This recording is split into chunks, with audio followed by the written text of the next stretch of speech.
Salute, salute, and love. You already know who it is. JAH-ACE from JAH-ACE TV. What's going on, y'all?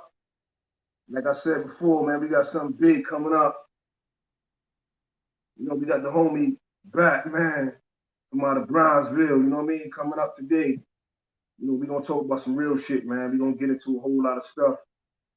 And pardon for the delay, but we gotta take care of certain things to make sure that everything go right.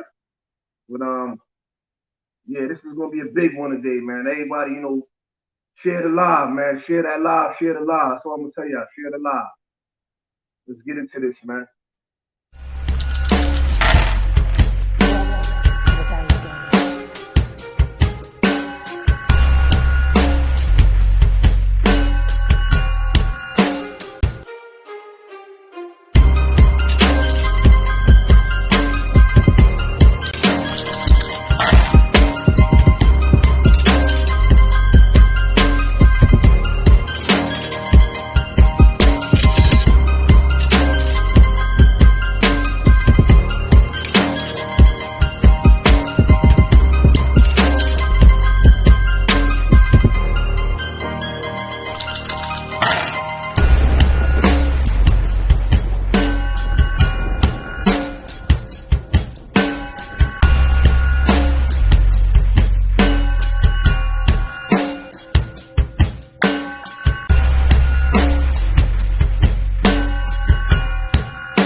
Share the live, y'all. Share the live.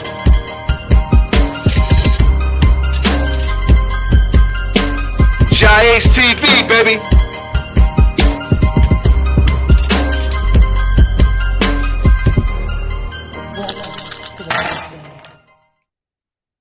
Salute, salute. Yeah, you already know what it is, man. Just trying to make sure that everything go right. I'm gonna pull a bat up here, and we gonna chop it up. We gonna get it. Like I said before, we gonna get into a lot of things, man. Pardon me. I ain't even gonna hold y'all. We gonna get right into this, man.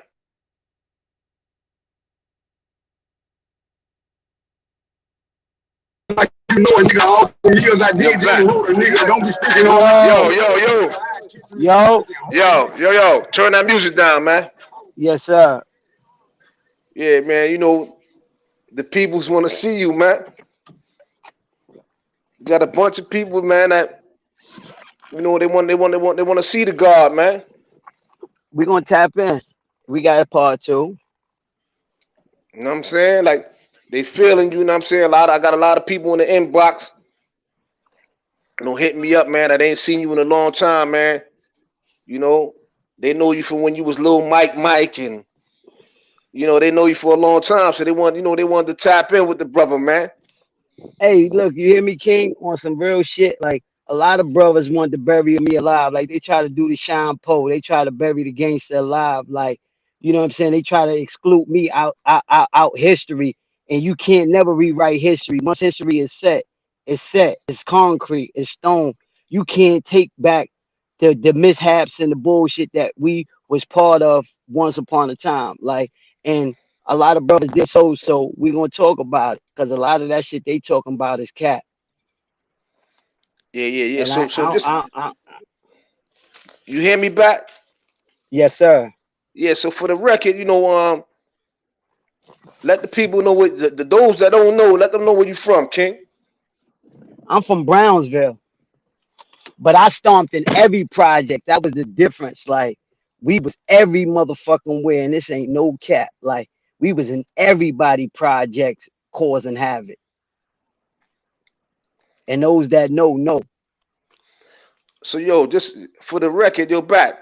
Just show your face for a second so people know that it's really you. Then you could turn the camera back off, bro. Just let them know that it's really Batman behind that motherfucking camera, homie.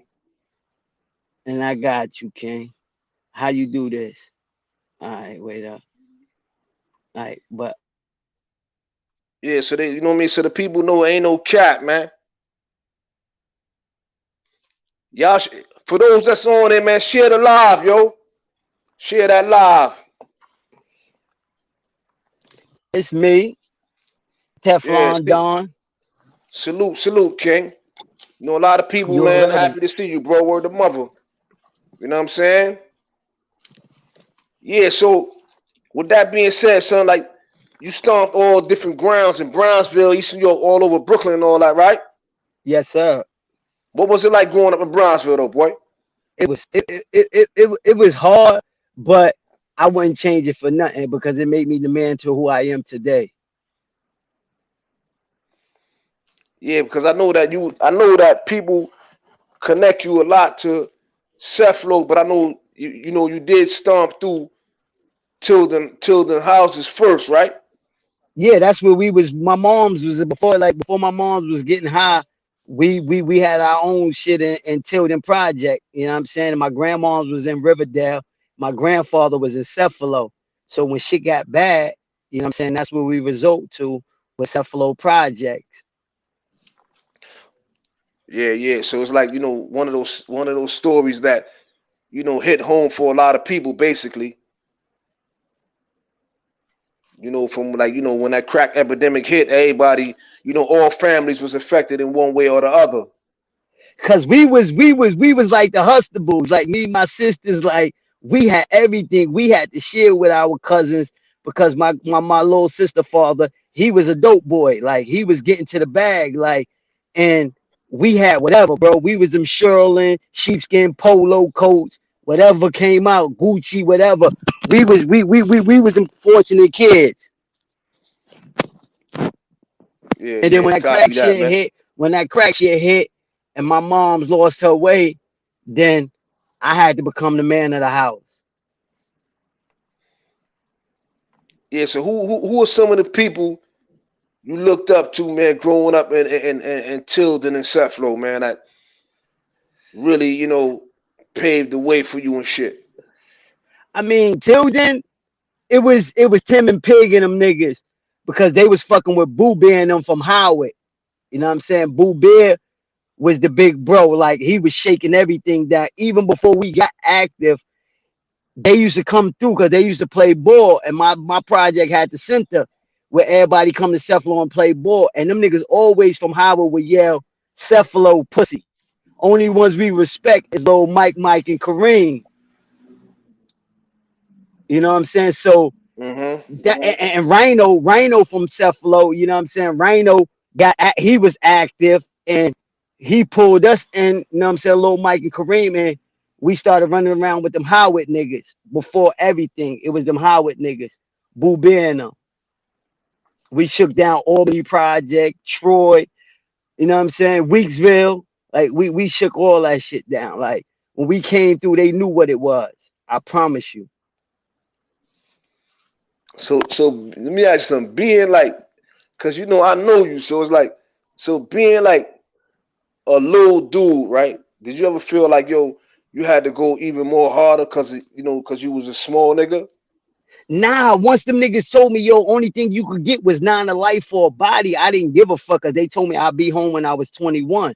So that's how I looked at it. I knock this nigga over. I come home when I'm 21. I was a baby, mind you. I was like 10, 11 years old, me and Kareem with the shit. Because we had more play wiggle room because our parents was getting high. Yeah, facts, man. So y'all niggas was in the streets all day, every day then. Every day. My oldest is 31 years old. Like, come on, bro. Like I was doing shit way before these niggas was even thinking about it. Like on some shit when it was integrity with the shit. It was honor amongst us. Like these niggas wasn't doing it when we was doing it. Like, and they try to like leave a nigga out. Like, come on, bro. Y'all all the way cap. The fuck out of here. Y'all can't mention Damu, Brownsville without Batman and Robin, little Mike, and Kareem. And that's a big fact. I don't give a fuck who feel away. You can't dispute that. Cause we was the littlest motherfuckers and brought the most pain. Yeah, cause definitely I know y'all dudes before me and you ever met. You know, your name definitely was ringing before we ever even met each other. So I know that you ain't capping. You understand what I'm saying? Yes, sir. And niggas always had love for you, not just in Brooklyn, but throughout the city. You know what I'm saying? Let That's me a ask you fact something because though. yes, Yeah, sir. go ahead. No. Speak your wisdom. Yeah, so I know you was touching down out there in Cyprus too at one point in time, out there in East New York and shit, right? Yeah, how we got with Cypress was because Miss Georgie had grandkids and they had moved into Cephalo and we used to fight pit bulls and shit. So when they seen me one day, them niggas was like, yo, Shorty, come here. I'm like, yo, what? My name Mike. So they be like, come here. I'm like, what's up? Nigga was like, yo, boom, Miss Georgie, whoever, whatever. And then, you know what I'm saying? I was like, yo, he was like, yo, who that girl right there? I'm like, that's my cousin. He liked it up.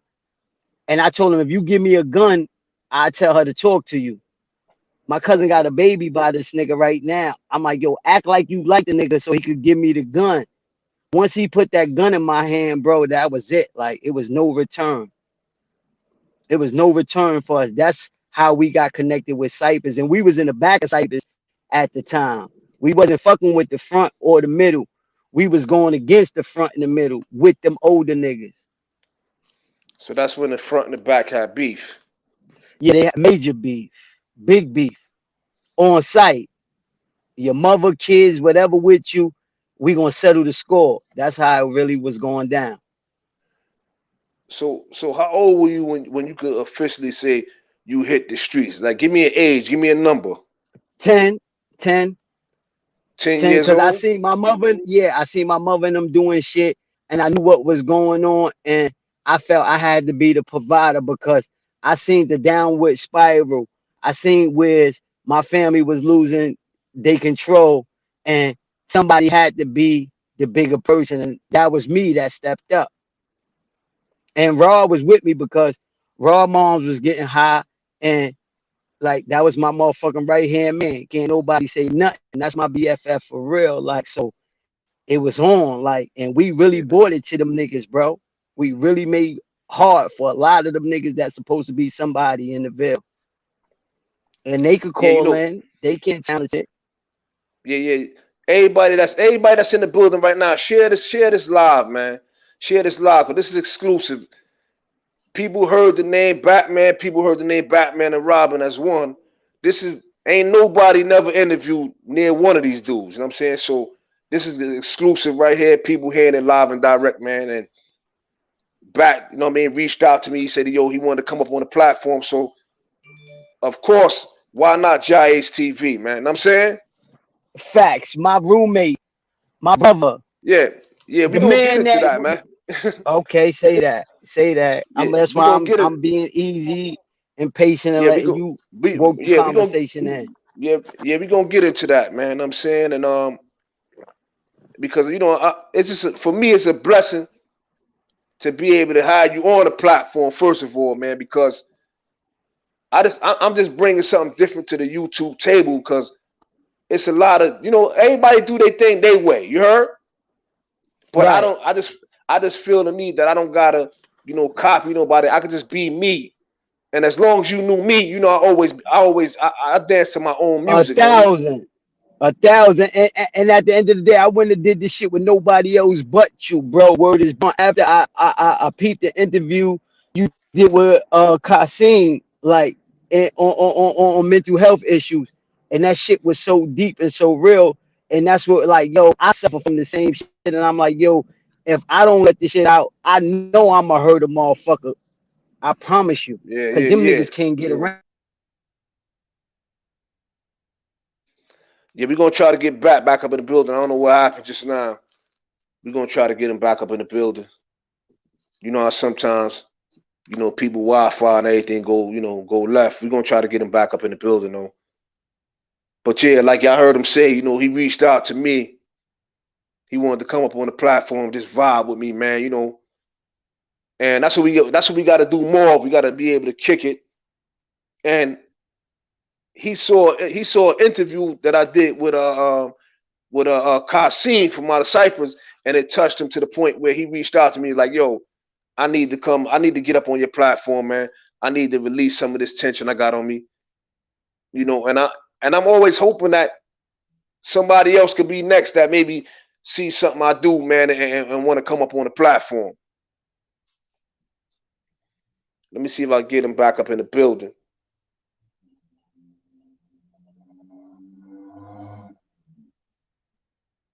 Hold on, y'all.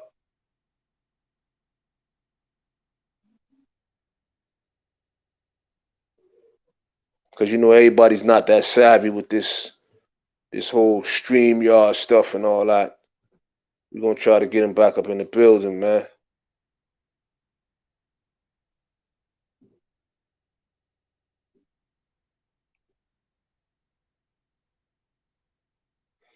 Yo, Bat, hit that link, man.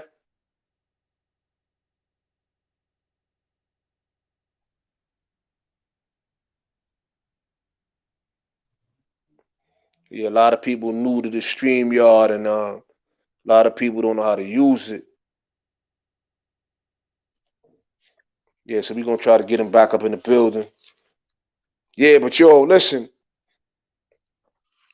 I'm going to keep on putting out the proper content, you know, just to reach out to the masses of people, you know, that need that food, man. When I say food, I'm talking about that brain food, because, you know, we all eating, you know, we all eat our meals every day and all that, but we got to eat, we got to feed this too. You know what I'm saying? Yo, Bat, hit the link, bro.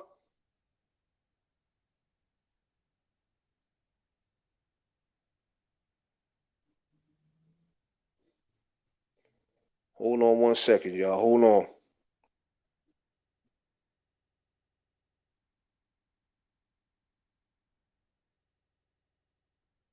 Let me get him back in the building right now.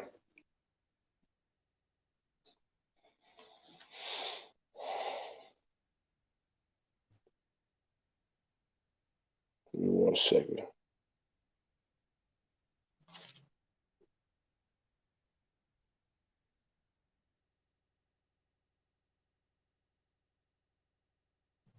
Hold on, y'all. Hold on.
to the Batman.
Yeah. Technical difficulties, man, on back end. You know what I'm saying? I'm trying to get them back.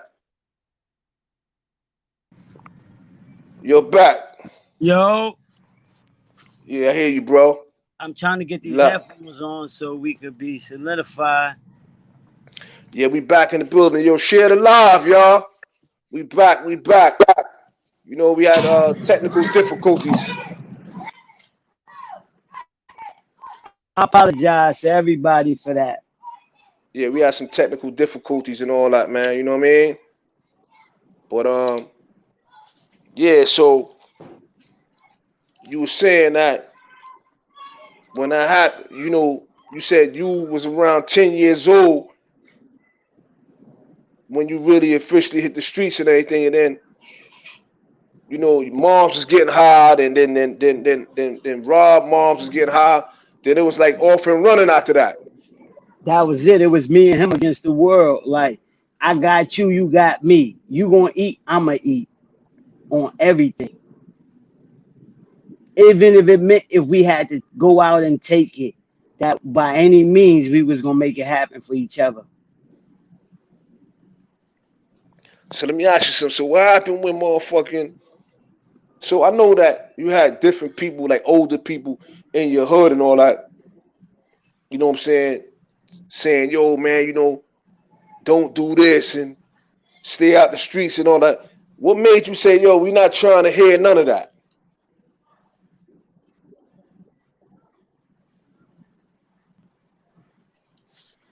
What the fuck? Yeah, you hear me? Yeah, I'm trying to get them rid of. Yeah, I hear you though. All right, let me put this fire on. All right. I should be with you, King. Hmm. You hear me? Yeah, I hear All you. right.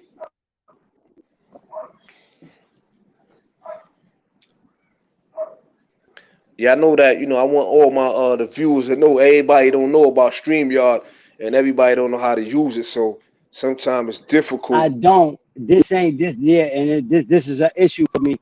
And I'm not glorifying nothing that I did as a youth.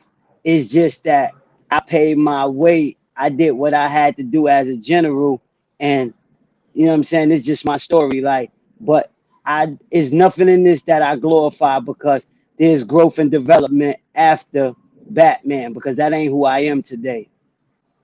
I'm And Michael. I I'm Michael today. But I'm gonna talk about my past. Yeah, and it's good to talk about your past because it just go to show the growth. You know what I mean? Because you want to show all the different things that you done been through. You know what I'm saying? Like that made you who you are today, so that as a father, you could be able to, guide your kids in the right way. You understand what I'm saying? Yes, sir. Now I was saying that what made you? I know at some point in your neighborhood you had like older people telling you to. Born Son was the one. When me and Kareem got caught out the house after 11, 12 o'clock, Born Son was a real nigga from Brownsville. He used to beat us and our legs until we had frogs, like where that shit hurted. And we used to always like, yo, I can't wait till we get to that status where this nigga ain't doing this to us no more. But they whole thing was go to school, and after school, y'all could get with the smoke later. So But you so gotta Born go to Son. school first. So Born Son. I know Born Son. And, and Actually, everybody, I give him that. He was the only one hard on about us going to school, getting an education, and then come and do the dumb stuff later. I actually know Born Son whole family, bro. It's a small world. I know his whole entire family, bro. Word to mother. So he was the one I was trying to. But even though he was doing that, what made y'all say, yo, nah, we still gonna do what we want to do? When we met them Cypress niggas, when we got in tune with them Cypress niggas, it was a different world. It was a different world when we got with E&Y. That's what brought the animal out of us. E&Y, Cypress Project. Because that Everything shit was real changed. deal. Everything changed and it was going down. Real talk. Like, motherfuckers was losing their lives or getting hurt. And at the time, I thought that was what it was supposed to be because the guys that influenced us, that's what they instilled in us. This is what you do. Motherfucker Hmm. get at us, we get back harder. So that's what we thought it was about. Motherfucker strike, we gonna strike 3 times harder. And we bought it to them niggas, man. We bought it. Can't nobody dispute that. And them niggas from the front bought it back hard too. But it was definitely war. It was definitely war in the Terror Dome. Cypress was the Terror Dome. The police were scared to come through that shit in 91, 90. They were scared to come through that shit because it was really going down in Cypress Projects. How did you get? How you got your name Batman? Or how you officially got that name? Oh, I was hanging with a nigga I thought was he was the big homie, and Cat Webb came home. And Cat Webb, when Cat Webb, we was going to meet the nigga Webb. He was like, yo, he took all his jewels off and he gave them to me and said, yo, hold them. And I'm like, damn, I got this big ass gun on me. Like, what the fuck is you scared for? Like, fuck that nigga. And he was like, yo, I'll be right back. And then we met up and Webb was like, yo, shorty, let me hold that chain. And I'm like, yo, what the fuck is you talking about? Like, you ain't holding nothing. And he looking like, yo, who the fuck is this kid talking? Like, who this? After doing this time and coming back home, he like, and then from that moment on, him tanking Cat Webb, that's where we got the name Batman and Robin from Cat Webb from Cypress. So when you can say how old when you started committing crimes? No Right. bullshit, bro. Like 11. 11. I was in Spofford with Mac Murder and all of them niggas. Like, so when we all got to the island, it was a family attire. We was DBD. We was Death Before Dishonor before I fucked So with that so so Damu you shit. But so we gonna so get you to want that. But yeah, so like you wanted the that's what it official was. you wanted the official DBD then. Straight like that. Word of mother. Everybody was tight when they found out that I was fucking with Damo. Niggas like, what the fuck? Like, you a one-man army, nigga. Like, everybody fucking Jack Batman. Like, what are you doing, blood? What are you doing fucking with these niggas? Everybody, any real nigga I call up or tell her pull up right now could tell you that that was their whole dispute with me. What the fuck made you do that? And what made me do that was because it was oppression. Latin Kings, Latinos was oppressing black people, and I wasn't standing for that. After I seen them niggas harpooned and gunned a nigga down in Elmira from their cells with knives on the stick. They had they flathead taped on their sticks, and they were stabbing this black dude up, and that shit black in my heart. Like, I'm like, hell no, I'm not standing for this shit. We gonna ride on these niggas. We gonna So, ride on these niggas, and that's how. Go ahead, King. no, Gary, you said that's how what? That's how you came into the fold. No, after that, it was like straight up when I ran into with SI. SI. SI was like, yo, come on, because he knew what it was. He knew the story from The Rock. He knew what it was from Rikers Island. So he was like, yo, come through. You over here with me. You ain't fucking with none of them. You know what I'm saying? You Billy. And I jacked Billy with SI and word of mother. That's where my motherfucking nightmare began. So SI Because knew I you. really put it on for that Damu shit. So SI knew you from the fold building. From the full building. I remember when he wasn't nobody. I gave that nigga half a rug cutter. I gave him a half a rug cutter, like, yo, get busy. Because that's what I was told. China, Myron So you Duke. He gave me a motherfucking joint. so you was the first nigga to ever arm SI. Straight like that. Cause Straight like that. Can't no I know motherfucking body dispute that. cause I know Kaka is the one that gave him that name. You heard? Straight up. And we boarded to Staten Island. I Cause was in Brooklyn Staten Island, a little nigga, 11 to 12. cause Brooklyn niggas embraced SI first. And SI knew who the fuck I was from being in Staten Island. He knew who I was from the streets. We made a movie. They got a documentary out about Park Hill, Killer Hill. Nigga, they mentioned me in that. We brought that pain to them niggas up there. So SI knew who the fuck I was. When we got to the Rock, it was just when he got there, I was letting my nuts hang. I was with the smoke. Like, I wasn't letting nobody take advantage or do shit to me. And still today, you ain't doing nothing and I'm out the way.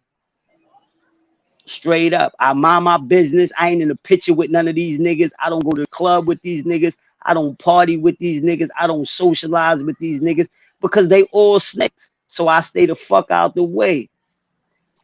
Cause I ain't nobody gonna hurt me. It's either me or you, and it's gonna be you first. So to prevent that, I stay out the way, and you know what I'm saying? Cause I wanna see my kids grow. I wanna be that male figure in their life. So I And I left the and I shit know alone, bro. Cause ain't and I none of that know shit add up.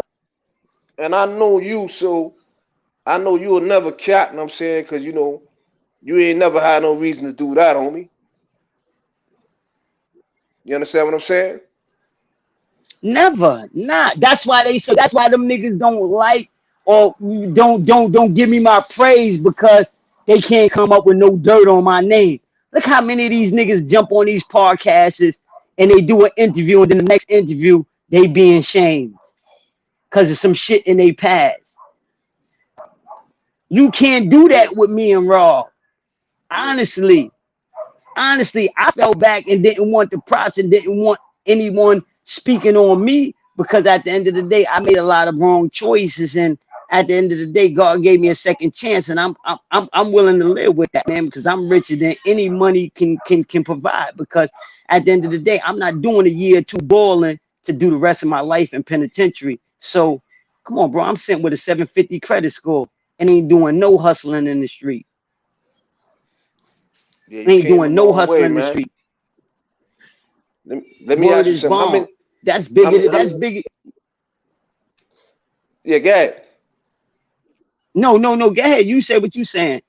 Yeah, how many times did you go to Spofford, like back and About forth, five or like you know? six, 5 and 6, back and forth. Word of mother, back and forth. About 5 or 6 before they really said once we did what we did, and they like now it's time we gonna sit these motherfuckers down. And they told my mother, you ain't gonna see him for a long time. And that was really true. She did, and my mom's had passed away. So while I was incarcerated, so like, and that shit was really real. Like, you know what I'm saying? After my fifth or sixth time going to DFY, Sparfic, it was over. It was no more of that because we graduated to the big leagues.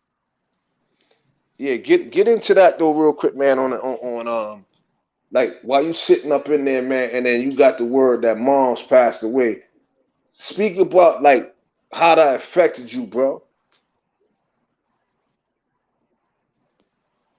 Man, mentally, man, that damaged me because I knew that was my lifeline. That was my support system. That was only thing I knew, no matter what, was gonna always hold me down, right or wrong. So when I lost my mom's, like that was the most trying time in my life. Like I didn't know how to cope with it. I was a young man in my early 20s trying to figure stuff out. And you know what I'm saying? Like, is if I'm really this individual that I'm portraying, because I really was portraying this character as this guy, and I really was putting it on for this guy. And then later on, you know what I'm saying? I'm like, if I don't get it together, I will never make it out of this situation. So I did what I had to do to, like, you know what? Let me get this shit right because this ain't what my mother would want. And that shit hurted the shit out of me to lose my mother. But at the end of the day, they make me stronger because she was going through her illness and she was suffering, and I couldn't be there to help and provide for her. So I did what I had to do. You know what I'm saying? She went her way, and like I said, I made changes, and like that's a touchy situation, like because I never cried.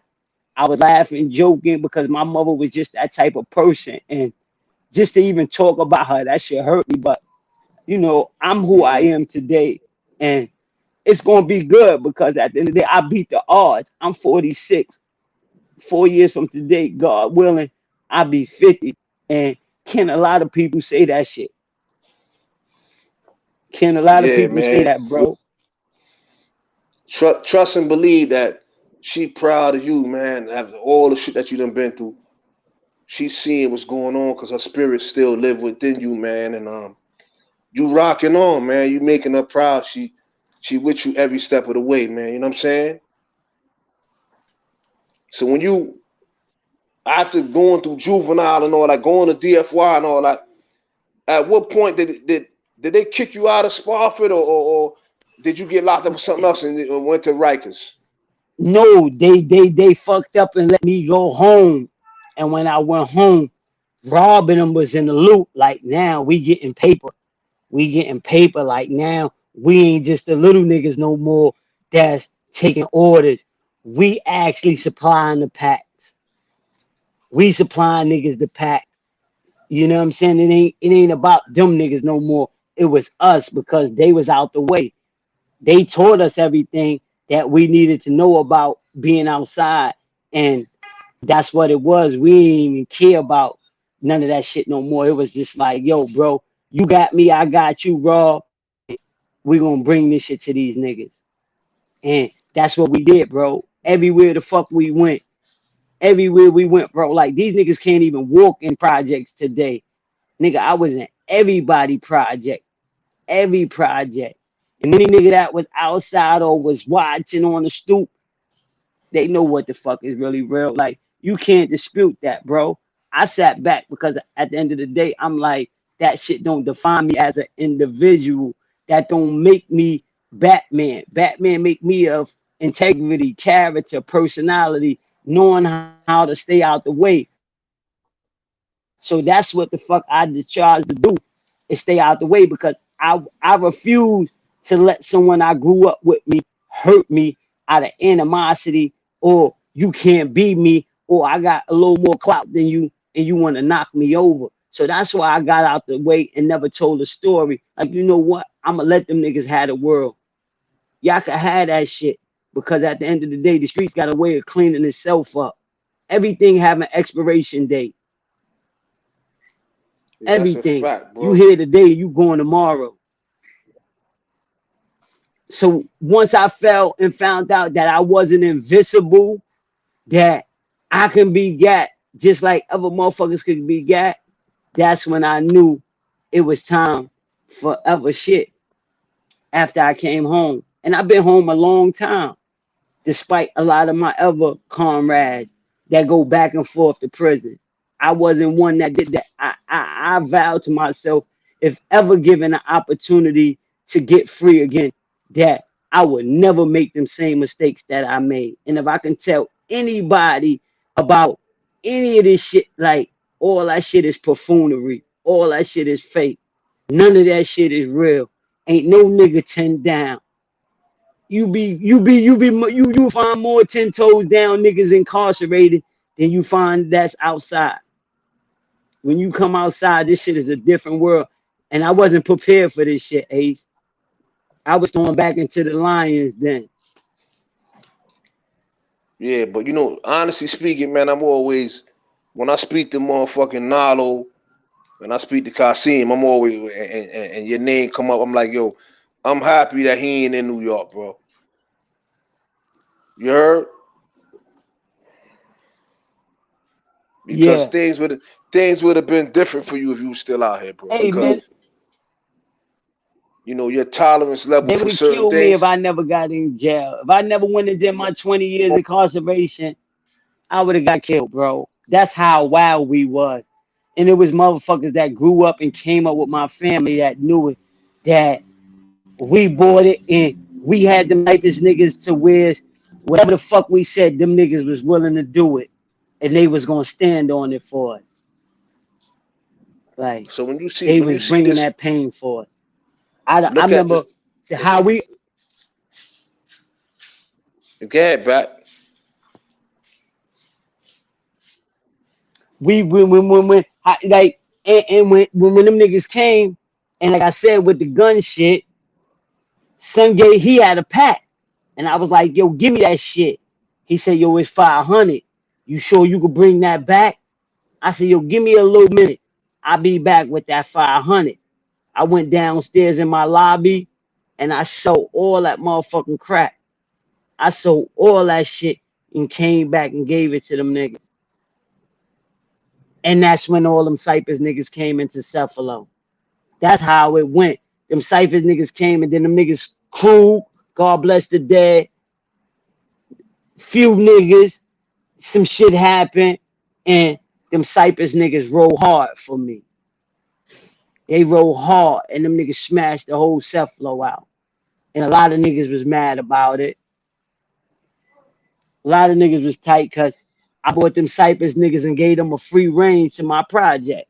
And nobody would challenge it. And as I got older, I realized why that nigga Boo Bear from Howard Project always said what he said. Cephalo pussy, except Mike, and Kareem. So Because how them so niggas a wasn't lot of really people ain't boss. like that, right? And I'm being real. A lot of people ain't like that shit. Yo, when you look at this right here, look at the screen, back. Right? You see the screen? Man, that was the worstest time of my life, bro. But it was fun. It was fun as a youth and not knowing no better. Being on Rikers Island, C-74, adolescents at war. Like, we shook them niggas down, bro. And we was the littlest niggas, bro. Like, word is bomb. Me So and my nigga put it on. how was it when you first touched the island, back? Like first time you heard the stories and everything. How was it for you when you first touched? Yo, it's so crazy.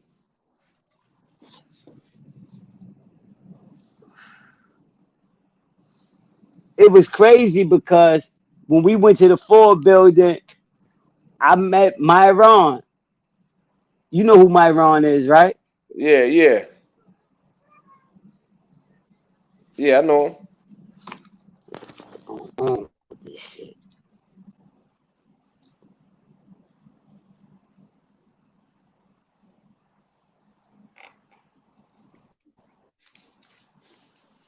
I actually met him out here, back. I met him at a I met him at a spot one day. You heard, like when he first came home, I met him. We was at a spot and teacher, you know teacher, right? Yeah. Teacher came out here to New York and teacher was cooking at a spot and that's when I met son or whatever. But I knew that I knew that that's your man, so I went and hollered at him and everything. You know what I'm saying? Right, like you know what I'm saying. That's how when we first came to the building, that was the first nigga that said something like, "Yo, who the fuck is them two little niggas?" And he was like, "Yo, Shorty." I'm like, "Nigga, my name ain't Shorty. My name Batman." And he said it again, and I'm like, "Nigga, I just told you my name Batman." And the nigga gave me a raise and was like, "Yo, get busy in the Brooklyn pen." I'm like, "Oh, this nigga trying to put us on the doja move." Like, okay, you know what I'm saying? And then when it didn't go down, he was like, I kept the razor, and he was like, "Yo, send me them cookies, Shorty." I said, "Nigga, I just told you my name Batman." And ever since then, me and the nigga locked in. Me and the nigga China locked in. That was my nigga forever, like, for real. I fuck with him. You know what I'm saying? He went on his trials. He went through his misfortune and came up, a rise above the occasion, put them niggas on their ass. Them niggas couldn't do nothing. Like a lot of niggas don't know and niggas be mad. Like niggas was mad because he ain't want to turn blood. Shoe Shine, niggas know who Shoe is. Him and Shoe and nigga, we was a Clinton with OG Mac. When OG Mac tried to turn niggas blood in China, seen what it was and came out the next day and niggas denied that. Like, nah, we ain't fucking with that. We ain't doing that blood shit. And that's when he became public enemy number one on the Damu list. Like how Bin Laden, America wanted him. That's how Bloods wanted China. Chinese, the So real China, my so that was nigga. that was so that was all that was all the beef with. So Mac made that call. Yeah, he did because mad that niggas declined him. You know what I'm saying? Like when he came to Clinton in 9-5, they declined him. I was already in the whip with SI. I was already 9 trade. They're all burned. I had midget. If niggas know who Jamaican midget is, that was Yeah, you know, lying. Like you know, I grew up with midget. midget of them So niggas. When I I know pulled his up in name right, Jamaican Chris. straight tough nigga. When we pulled up, like and what's his name? Like then we left Clinton. I went to the stop. I went to the stop. Motherfucking Hellraiser was there. Scar Blood was there. Pimp, Wildcat, Goo was there. Everybody was there. That's when Comstock became the Red Castle. We did that shit. Willie Mingo, Wise Red from Brownsville. Like we put it on for that shit. Them niggas wasn't there. Just like I seen a lot of interviews with certain niggas doing shit and not giving the niggas flowers. I ain't jacket. I just felt to myself like, you know what? Them niggas ain't worthy to tell my story because at the end of the day, it's all said and done. Them niggas did an interview or two. Now them niggas is considered rats. You beating up your bitch. You this, you that. Like you niggas got all kind of smut on your rep. So I'm glad you niggas ain't mention me with that shit. And not 5 in that blood shit, nigga. I'm first generation blood, nigga. Like, I really put it on for that shit. And can't none of them niggas dispute that. I had Head Tech, the wildest Latin king, when he came to Comstock. You ain't doing nothing to no blood in here, nigga. That nigga went and ate a 550, which is a motherfucking neutral nigga. A civilian. So he did that to Leave get the up out of jail. there. Because we had that shit in the raps. We was running around with 007s. You can go get KA. Me and KA got caught in the cell with 2 007s in Comstock. That was my bunkie. Me and KA had 2 007s in the cell running around Comstock. I had them niggas giving me the bag, bro. I ain't want for shit when I was in there. I had niggas giving me their sisters and their mothers on everything, bro. Like, I was a fly nigga and a wild nigga. And the only thing certain motherfuckers wanted to do was live. Nigga, I let you talk to my sister. Make sure nothing happened to me. That's all certain motherfuckers wanted. And now they out here, they chest out, they roosters, and that really wasn't true. But who am I to dispute that? You got the right to go ahead and portray and be whoever you want. I ain't willing to knock your head off, so I ain't willing to challenge you. I'm gonna let you go ahead and fly with your motherfucking colors. But those that know. You can never rewrite history and you can never hide history. What's in concrete is in concrete. You can't take that. We really put it down, bro. And them niggas don't want to get that up. Don't want to get that up. Half of them niggas know. Nigga, you try that and you doing what you do because you thought you niggas could be the next Batman or Robin. And we irreplaceable. Cause I never sold my soul. I ain't in the pictures, I ain't in the interview, I ain't in none of that shit with none of you goofy niggas. I stood out the way because you niggas don't mean no niggas no good. How the fuck is you the big homie and all this tragedy going on in the hood? How the fuck you outside the nigga? Nigga, when I was around the big homie, nigga, you couldn't let the shot off unless the big homie told you to go do it. Now you niggas is shooting aimlessly. You niggas is just killing over each other for nothing. But you couldn't do that when we was outside. And it is a part of me that want to get back outside. It's a part of me that be like, you know what? I want to challenge this motherfucker. I want to challenge his gangster. I know he ain't what he say. But then it's that part of me like, what you gonna get if you do challenge him and he bend? I look like a suspect. Cause I should be doing shit better. So let me ask you something. How your 5 years became 20 though? Like what was Man, going on to make your shit? You think me that and you gonna Killer, go I know home you in 5 years? probably know. I know you know Lil Killer from Crown Heights. He was low life. He should be with Ralph Lowe and them. Lil Killer, he's still locked up right now.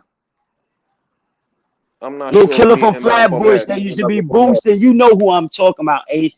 He probably go by a different name with y'all, Yeah, but you he know who probably go I'm by a talking different about. name. If a nigga from Flatbush and a nigga got a name, either Lil either he Killer. know me, I know him, or we know each And other that's a peoples. fact. Me and It's just Killer. like, yeah. When we was in Comstock, he was in the front half. I was in the back half. And I should be like, yo, y'all niggas don't get, you know what I'm saying? I hate to use that N word and I'm gonna cut it off. Like y'all cats don't get busy in the front half like we do in the back. And Killer swipe something. Flat! Red alarm will go off. The squad run into the yard, go do what they do. And then tomorrow night, I was out there. I'm slicing the motherfucker up. You know what I'm saying? Just to show him, like, all right, you know what I'm saying? We done shot 2 motherfuckers in the back last night. Get busy. Hellraiser, Mark Cross, all of them was there. With, you know what I'm saying? Hellraiser is the same person as Mark Cross. You know what I'm saying? Like, that was the last official blood set under OG Mac was EGB, East Gangsta Blood, in 98. That was the last first generation set that was birthed and born, and the books was closed after that. Anything after that ain't got shit to do with our history or OG Mac. And then motherfuckers found out later on, whatever they found out about Mac, but that wasn't part of our history. You know what I'm saying? Because we closed our books in 98 at the EGB. It was us.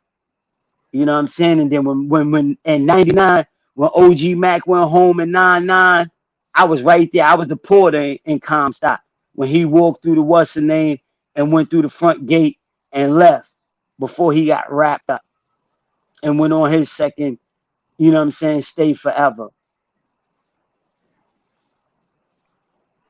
Yeah. They wasn't, they like, you know what I'm saying? Like a lot of them niggas talk that shit, bro.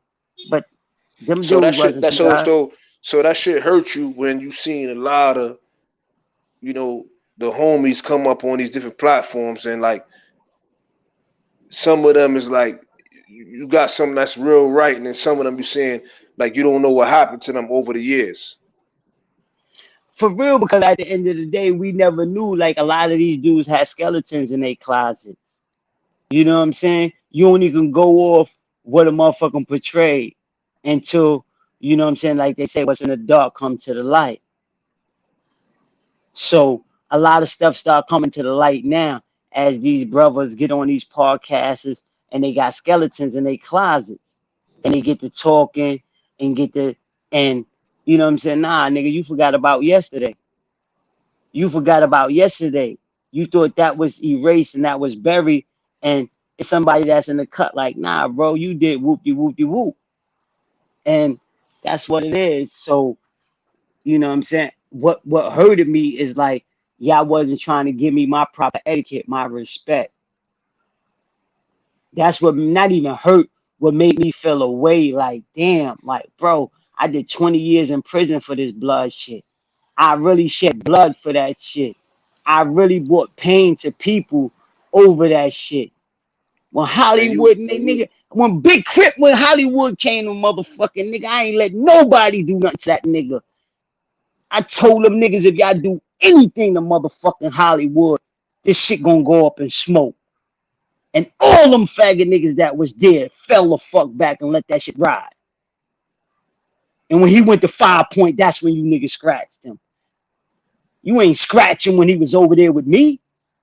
When them niggas from DBD came, only one got scratched out of that was Lil Tattoo from Fort Greene. Lil Bop and them niggas, they ain't do nothing to them niggas when they came from the cat with that blood in motherfucking DBD war. Cause I had got the kite, cause niggas don't know back in the days you was able to get correspondence with 5 people. That wasn't your co-defendant. I remember that. So whatever happened in any facility, you were connected, you got word. So and so about to come to your jail. He fool. He fool. Get with him. Motherfucker wasn't even making it get their property. Or some people that knew what it was popping as soon as they got out they cell open. You know, Lil Freedom, right? Yeah, I know free. They cut my son's throat in the cat. Yeah, that shit hurt me. When I heard about that, cause that little dude there, son, to this day, I swear, I'm looking for him now, just to hug that nigga, man, because when me and him was in the full building together, bro, this is before, and I'm saying like that blood shit even really went anywhere, or you didn't even really hear about it and shit. You know what I'm saying? Then we was getting into it over cause you know Fulo, right? Yeah, I know Fulo. Panamanian Fulo. Right, that's the bro. Yeah, so Fulo got some drama with the Lion King niggas, so that's my man from Flatbush. So automatically it was on and popping with them dudes. But we had lost all our arms. The nigga Freedom was like, yo, I'll be right back. The dude went Freedom went up to two upper and came back with a whole box. He gave me a whole box of motherfucking razors, bro. So you know what I mean? I ain't gonna never forget him. He armed me when I was most needed. You heard? So when I heard that, man, that shit hurt me, bro. Dudes almost killed Freedom. Word. And that's that pretty much come with the territory, like at the end of the day, because this is the stage that we performed on. So at the end of the day, just like these artists, they gotta perform at their best. So when it was all said and done and we was in them trenches and we was behind enemy lines, that's what we did. We performed. We put on these masses as, man, come on, bro. When we came up, you had booty bandits. Niggas was scared to be Yeah. around Dead on Road. They was scared of Dead on Road. I had Dead on Road knocking niggas out in Auburn. And I'm only 2 feet. I Yeah, really was putting you that and shit Freedom, in. you and Freedom around the same height, right? Straight up. Straight up. And I ran into Free and Wendy. We was in Wendy together. He Yeah, pulled up to man. Wendy and we was up in there and I was going crazy. I was going crazy. They had a bunch of females up in there. You already know how that go. What? Yeah, you already. I know how you are, nigga. What? Word, boy. Like, so, but when he got there, we was in D block. We was working out. We was militant. We was keeping it comrade shit.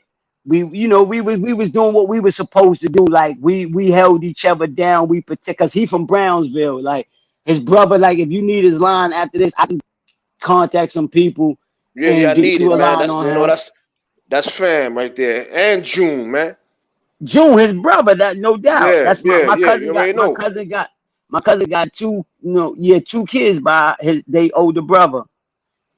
Yeah, you know how we do, Bat. We know a lot of people we connected, man, and we just happen to have to go through a lot of things we went through at a young age, man. You know what I'm saying? It's just that's the way our cards was dealt. You know what I'm saying? We took whatever the hands that God dealt us, and we did whatever we had to do with it. You know what I'm saying? And we thankful Right. that we still here. Facts. But And even Fulo, like when I always think of Fulo, son, like how you feel, and Fulo is the same way. Fulo, like yo, he ain't tripping on it, but he was one of the dudes that was like banging out with SI and he never Fulo never took the oath or nothing like that. But it he was a still was, lot of brothers didn't that was with SI wholeheartedly. yeah. And Fulo and him was like, cause I was getting letters from the island. Me and Fulo was still writing each other when I went up north. You know what I'm saying? Cause we was down in motherfucker. I went up north for one man Bing. You know what I'm saying? Reese, Y'all for Lights, you. yeah, Slave from Howard. We was all down in one man Bing together. And when I went up north, Fulo, matter of fact, Fulo went down. He was downstairs in one lower. You heard? Right. And when we was up north, when I went up north, me and Fulo was right each other. But everybody that was coming up north was like, "Yo, man, Fulo and that's how they tearing shit up down there." You heard? Right. And it's crazy because when one day they was at a club, RP my the guy SI, when they was in a club, Fulo was like, yo, they go back sister right there. And SI was like, nah, hell no. And my sister was like, what? That's my little brother. Like, and she called me and I picked up. I just happened to pick up. And she was like, hold on, somebody wanted to talk to you. She gave the phone to SI. He like, yo, what's pop? He said, Lottie Dottie. And I was like, Trey like the party. Because that was our greetings. Lottie Dottie, Trey like the party.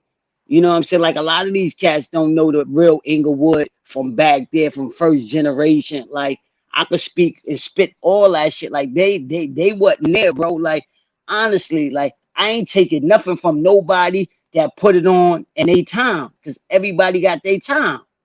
But Yeah, everybody when got it their was time. when the foundation was set and putting into motion, them niggas wasn't there. Just like I heard them talk about Goo. Shit, like nigga, like bro, like what do you like? Come on, y'all not being fair, y'all being biased. You know what I'm saying? Y'all sitting there saying, and then look at them, they having all type of issues on 05 the movement. Every time you turn around, a motherfucker getting exposed on them guys' page. You know what happened though? When dudes get exposed for ratting and beating up their women and all that, you know what happened? Dudes be motherfucking, dudes be sending them niggas the paperwork. Cause niggas is fine. Like you know how you just said like portraying an image.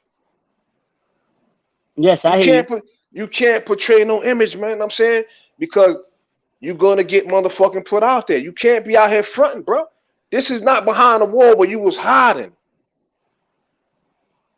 You know what I'm saying? And more and that 050 is like the summer jam screen. When people get put on that screen, it's not their fault. It's niggas' fault for putting themselves out there. Just be yourself.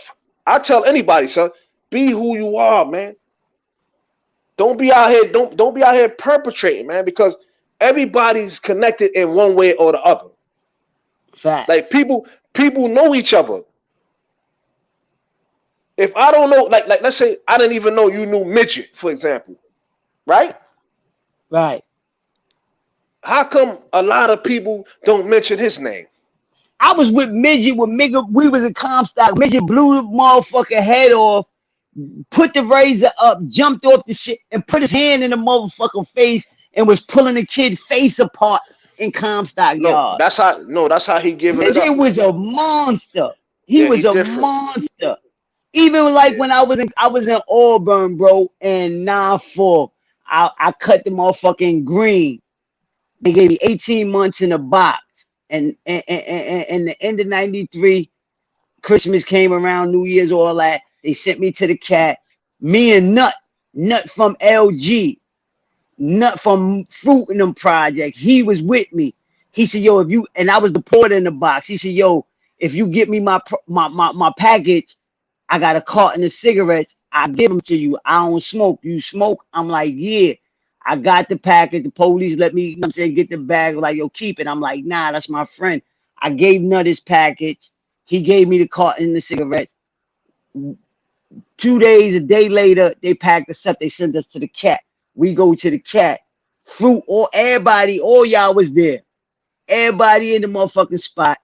Boom, motherfuckers found out we jumped on the window in the center yard. Motherfuckers said what they said. Boom, and that's when he was like, damn, I got to go at it with this dude. And I'm like, damn, next day I'm on the draft. I'm going to Southport. And now, you know what I'm saying? And 9-4, they were sending me to Southport with 18 months in the box. Soon as I pulled up in Southport, the motherfucking counselor's like, yo, there's no way in the fuck this guy got to be the guy that's coming in here. He looked like he about 10, 9 years old. There's no way he's supposed to be with us right now. Because in Southport back then, only way you can get in Southport if you was a major figure on the playing field. You ate some real food and they boxed you up. Because other than that, you did your box time where you was at, you keep like time and you came Yeah, back outside. they would just keep you right there. Like, you know what I'm saying? Like, I was really with them, with the Giants. Like, before I went to jail, like, Amar, Baby Sam and them. That's how we, like, you know what I'm saying? Before Boo be like, one of Amar's sons started stealing work from him. And we was hustling that and it got back to them. And motherfuckers came and pressed us. And that's when my mom's husband, like, yo, what you doing? You selling drugs? Whoopty whoopty whoop. And I'm like, yeah, that's what I want to do. That's what I want to do. When Avon and Baby Yeah. Sam and them ran Brownsville. One of the big lessons when I hear a 5-year bid turn into a 20-year, a 5-year sentence turn into a 20-year bid. That's a lesson for a lot of these kids to learn from, bro. Because you didn't think that you would end up being in there 20 years. You thought after 5 years, yeah, I'm back out in the town. But look, And you I end was, up doing yo, 20. we was even in the Storia projects. We was going at it with Queensbridge with Storia niggas. For real. That's how it really was. I banged the nigga in the Storia projects because he tried to play me over the motorcycle we had. And he told me give him a ride. I said, I ain't giving you no ride. And the nigga said, I take that shit. I said, all right, I'll be right back. I rode to the building, got the 357, and I blew that motherfucker in his stomach, bro. Blew that nigga in his stomach and still was running around that shit, going at it with them Queensbridge niggas. And then that's when my aunt said, you and Kareem got to get the fuck out of here. Y'all got to go. Y'all causing problems. I was in, Yeah, yo, bro. hit that like button, man. Hit that like button We and share we this we we live. we we Share the we, we live. was Share in the live. we was in everybody's shit, bro, because like at the end of the day, like that's just really what it was. Like I said, we didn't have no fear until I came home. And then that's when I realized that I wasn't invisible, that anybody can get it. Yeah, Anybody can share, get it because I was through mad wars, riots, and I escaped all that shit with no shit in my face. share this live, y'all. Share the live. Share the live. Hit that like button, man. You know what I'm saying? It's exclusive. We got Batman in the building. You know what I'm And this saying? is and Official this is what Brownsville they head. don't want. My whole thing is for me to say something for the next youth not to make the same mistakes that I made. They had me pumped up thinking that's what it was, and that wasn't really what it was.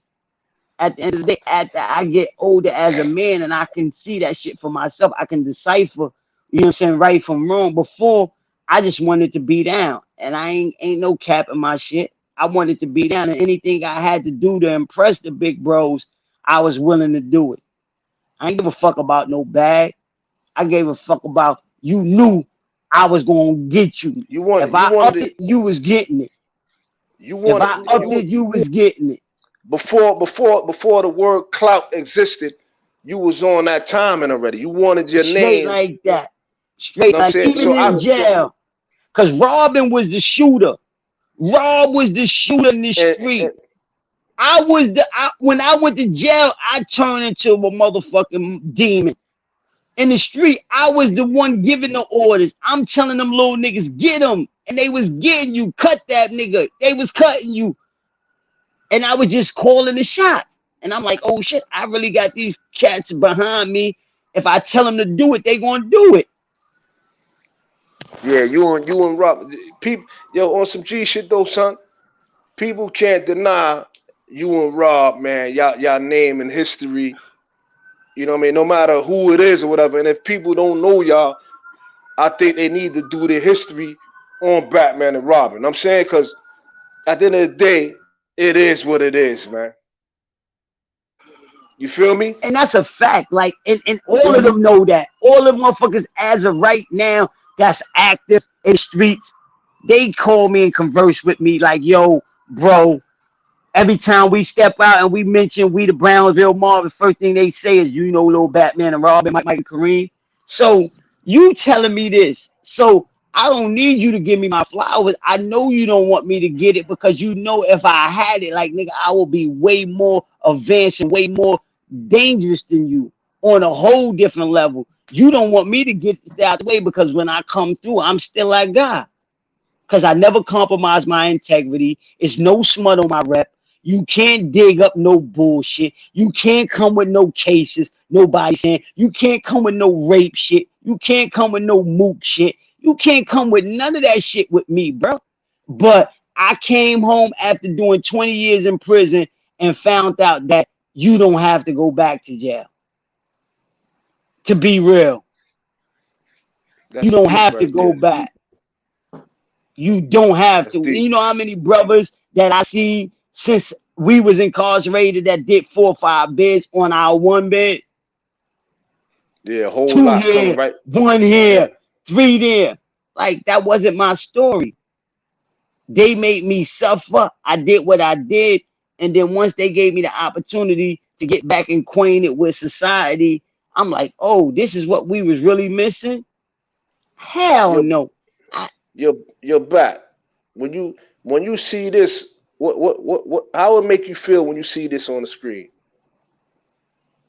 Man, bro, that shit that's the wickedest experience that you can go through because there's no one in there with you but you. You have to deal with that reality when that gate clash. When you outside your cell is all good, but once you get there, like that shit right there, bro. Like I'd rather be broke, homeless, and free than me having to do that shit again under any circumstance, bro. I ain't telling on nobody. And before I put myself out there, I'd rather be a motherfucker living under the bridge. I don't want to live that life. That shit ain't made for no human being to be confined to no space like that. That shit do something to you mentally, physically, emotionally, spiritually. Like that crushes your pride. And if you ain't a tough individual, you gonna lose. How many of our brothers them fell short to start messing with moves? How many of our brothers started taking medication because they couldn't cope and deal with their incarceration? A whole lot. But this is why on JAH-ACE TV we're gonna be talking about stuff like that, back because we can't just keep on like honing in and just looking at who had this jail locked and who did it. We gotta talk about some dudes came home fucked up. And it ain't even about who had what, because we all played a part. Because even OG knew when I was like, yo, you made it good for us when we was over here. And OG Nuke was like, nah, we all played our part. And I salute him for that because he could have took all the gratification of, yeah, no doubt. Nah, if you didn't play your part or who you was amongst us back, come on, man. They knew. We gotta watch Everybody little played a cheeky role. thing. Even Caballo, when we was in Auburn, and I told all them niggas to buy a red flag, even if you ain't blood, you better have a red flag when you came outside tonight. And when we went to that motherfucking yard in 1995, and we all was blood up, word, even Caballo, the nigga that started Dominican Power, Trinidad, they call it the Trinidadio now. When that nigga see it, he was like, yo, this motherfucker got a set of balls. Who the fuck is this kid? That nigga was old enough to be my father at the time. But he seen Midget had all the Jamaicans. I had the Brooklyn niggas and whoever else was, and the Muslims, my son, and everybody came out, and we was deep in the motherfucking yard with red flags. Nigga, that's how the fuck blood became blood in Auburn, nigga. Before I went to Comstock and 9 motherfucking Bicks and got caught up with that shit with OG Mac, Shockwell, Hellraiser, Magoo, Pimp, Scar Valentine, me, SI. We always there, bro. Like, and then look, Wildcat, you a cold bitch. All you said in your interviews, don't snitch, don't snitch. And now they got you on the shit. You snitch, you snitch. Like, get the fuck out of here. Who you fooling? Even Killer Kev.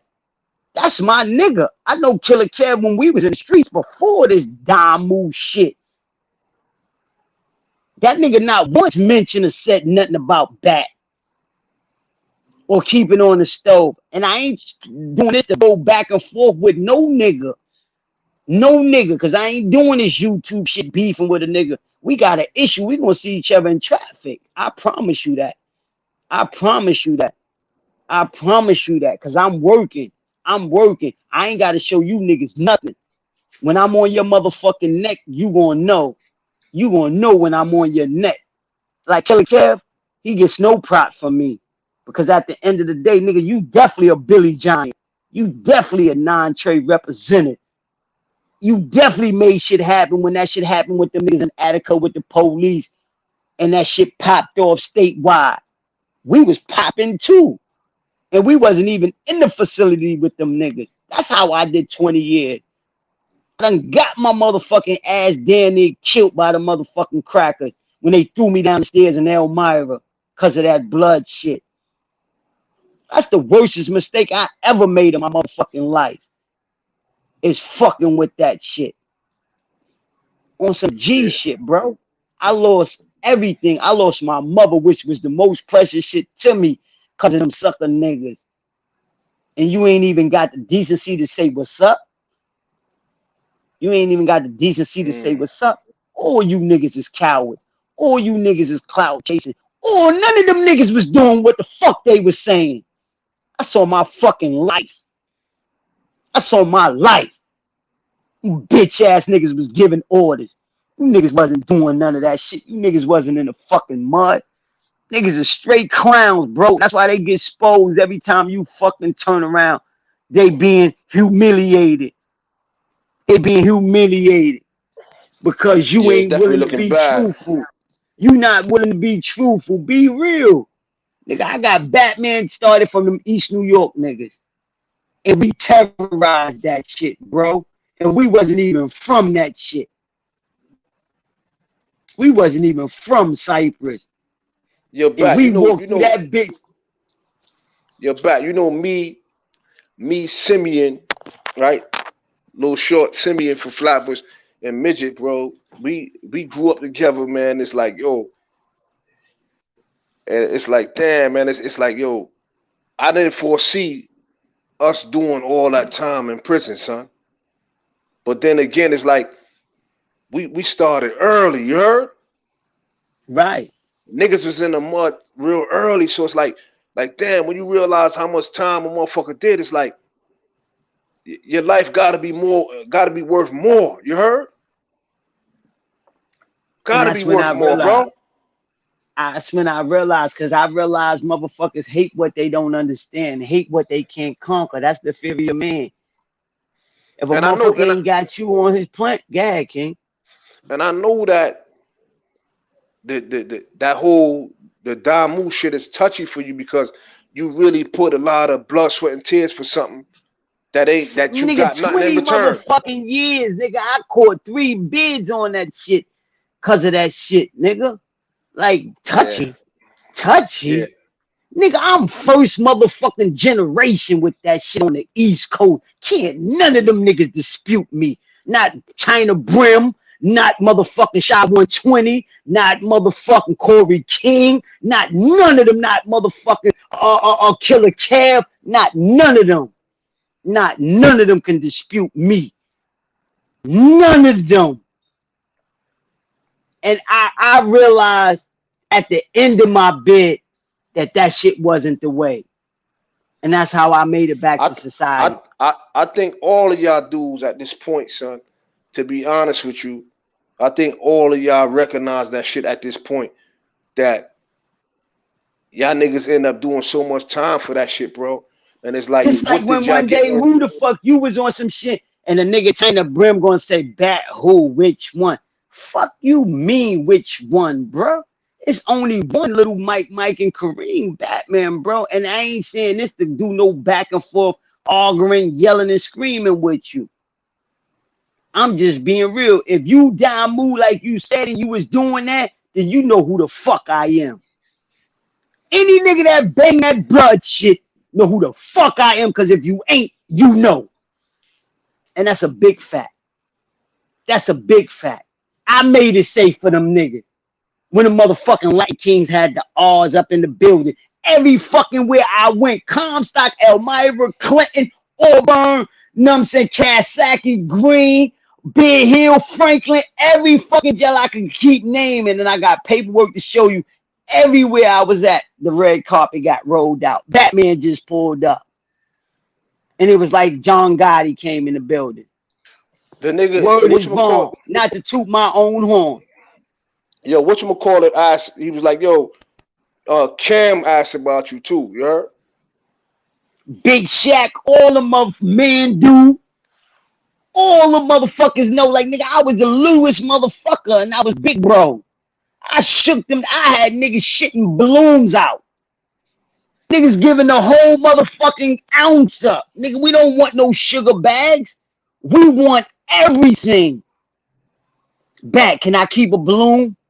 Yeah, give me the rest. Me and Willie Mingo robbed the nigga that were pimping, with midget in them. Nigga got 20 balloons in for midget in them. Me and my motherfucking bunkie took all of them shits. Lil Willie Mingo from the Ville and Comstock. And he gave us his ice pick and all the weed and gave us a blunt like I'm going to the yard. I looked at my bunkie and said, yo, this bitch ass nigga didn't just do this. As soon as he came back and said, yo, bro, let me get that hat. See us in the morning. Yo, yo, when did you meet Mac? No, Mac Murder. I'm talking about Mac Moulton, yeah. Mac Murder or OG Mac. No, Mac Moulton, the one that Okay, changed. in Sparfic. In Yeah, Sparfic, the it was, yeah, DBD, yeah, DBD Mac 80, Moulton. in 88. In 88, I met Mac Murder. I came through and we was in, they had different levels of that Sparfic shit. So, they had the tall niggas, short niggas, everybody together. So I was with the short cats. And there was one cat from Crown Heights. What the fuck was his name? But he was a little diesel dude because he went up already to Tryon and all that. So, you know what I'm saying? He was back. So he was big. And Lil Pop, his name was Pop. And me and him got into a scuffle. I whipped his ass. And we went to the yard. They was like, yo, Mac gonna get the nigga. Mac gonna get him. And when I came to the yard, when Mac seen me, like, what? Like, this the dude? Like, this him? Like, this who y'all got me to get? Because Mac was the biggest motherfucker in there. I ain't gonna hold you. Mac was big as fuck when we was in Sparta. He looked like a grown man, and he was younger than all of us. Mo Blom was there, right? Mo Blonde was there, Crazo. You know what I'm saying? Those was the real Sparfic babies. Those was the real one. Mo Blind, Mac, Quazo and them. Like they was tearing that shit Kilo, up. Like I ain't. Kilo, you know Kilo, right? Yeah, Kilo was there. Like those was the ones that was really like I'm keeping on the stove a You know thousand. Like Ching Ching Bing, you know B. Ching Yeah, Bing, right? yeah. Ching Bing that be with Nori and them niggas. Uh-huh. Yeah, you be seeing them right with the the drink champ shit. Uh-huh. You don't be Like I seeing see a Ching lot of Bing with our them. brothers. I see a lot of our brothers that be doing shit like I be watching a lot of brothers podcasts and stuff and seeing like the you know what I'm saying the grade of how brothers came and like they making their way and Yeah, they but a doing lot of what they y'all. supposed to. So you know, a lot of y'all dudes, son, like you, dudes like you, Rudy Lowe, fucking Fruit, China Brim, Mo Blanc. A lot of y'all dudes y'all all y'all grew up in the system since y'all was babies, basically, bro. Word is bond. My man Cayenne, a lot, my man Cayenne, a lot of y'all, the system raised niggas, son. No matter how you look at it, right? The system raised a lot of us, bro. But I'm happy, And me I'm personally. thankful for the and I'm thankful for the system. Yeah, so it's really If it wasn't about, for the system, we wouldn't have this interview. yeah, that's a fact. Because we could go, into like once I got the call, because son was my OG in the street, Chaos. Once he found out you was in the spot, Yeah, nigga was yes, like, sir. That's yo. my guy. Once Chaos found out that you was in the spot, he was like, yo, that's family right there. What I do? Straight, I told him when I pulled up, that man gave me a draft bag full of shit. Yo, you know, bro? Hell yeah. Boom, huh? Roll the carpet That's a out. fact. Gave it to you, bro. Red carpet treatment. You became family right then and there, bro. And it's going on to this day. We brothers, And and and that's you a know what the fact, homie. crazy shit? Because when I got around you, like I couldn't read and write. Like that was my weakness and that was my fear. I never told nobody that. Like motherfuckers knew because they put you in certain classes when you up in there. And you know what I'm saying? You know I had some pretty bad little tenderonis. And I Yeah, always gave you, yo, bro, what they talking about? Boom, boom, boom, boom. Yo, put that together. And you put that together. You kept me on a motherfucking dance floor. And and get me. And that was a fear of mine that I was able to overcome and conquer with, like, you know what? I got to sit down. I got to fuck this tough shit. I got to get my motherfucking GED. I got to do what I got to do before I get back to society. I can't do 20 years in fucking prison and not at least come home with a GED. I got to at least yeah, come home with that. but the thing is that I respect. You didn't let pride get in your way, son. I didn't because you was a different individual. Like you was more of a brother. You was more of a relative. Like your whole personality, your character, who you are as an individual shine different. Like that's why you can never allow to lose your way or let shit get under your shit and make you become to who you once was because that ain't it. Because you have so Nah, much growth and so much to offer with what's going on, and I appreciate me being your brother. You know what I'm saying? Just like I seen a lot of hmm interviews with motherfuckers with my brother Chinese, and that shit make me mad. And I get in touch with them, and I'm like, yo, bro, we finna go crazy on these niggas. Fuck these niggas, cause you know what I'm saying? Like, we got different laws where I'm at, and after a certain amount of time, I'm able to carry. I'm able to carry now.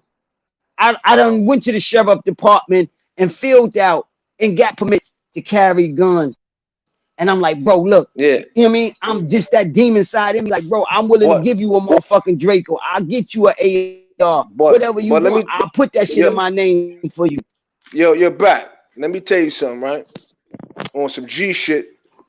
You see, if you pay attention to the internet and all that, right? The internet, motherfuckers get indicted every day because dudes come on the internet and just say what they gonna do. That's not the era, homie. The era we come from, we come from the show me era. We ain't really do too much talking. Right or wrong? You hear me?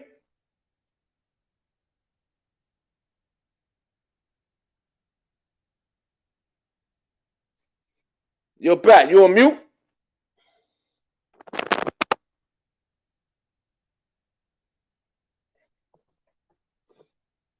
I can't hear you, man. You're back.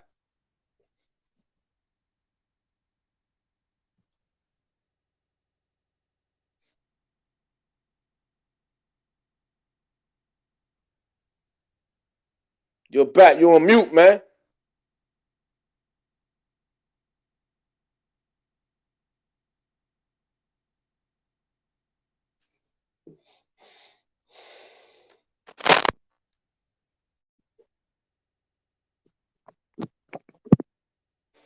Yeah, like I said before, man, you know how this shit go, man. You know, everybody don't know how to mess with the stream yard, so he got kicked out the stream yard again. Salute to everybody though, man.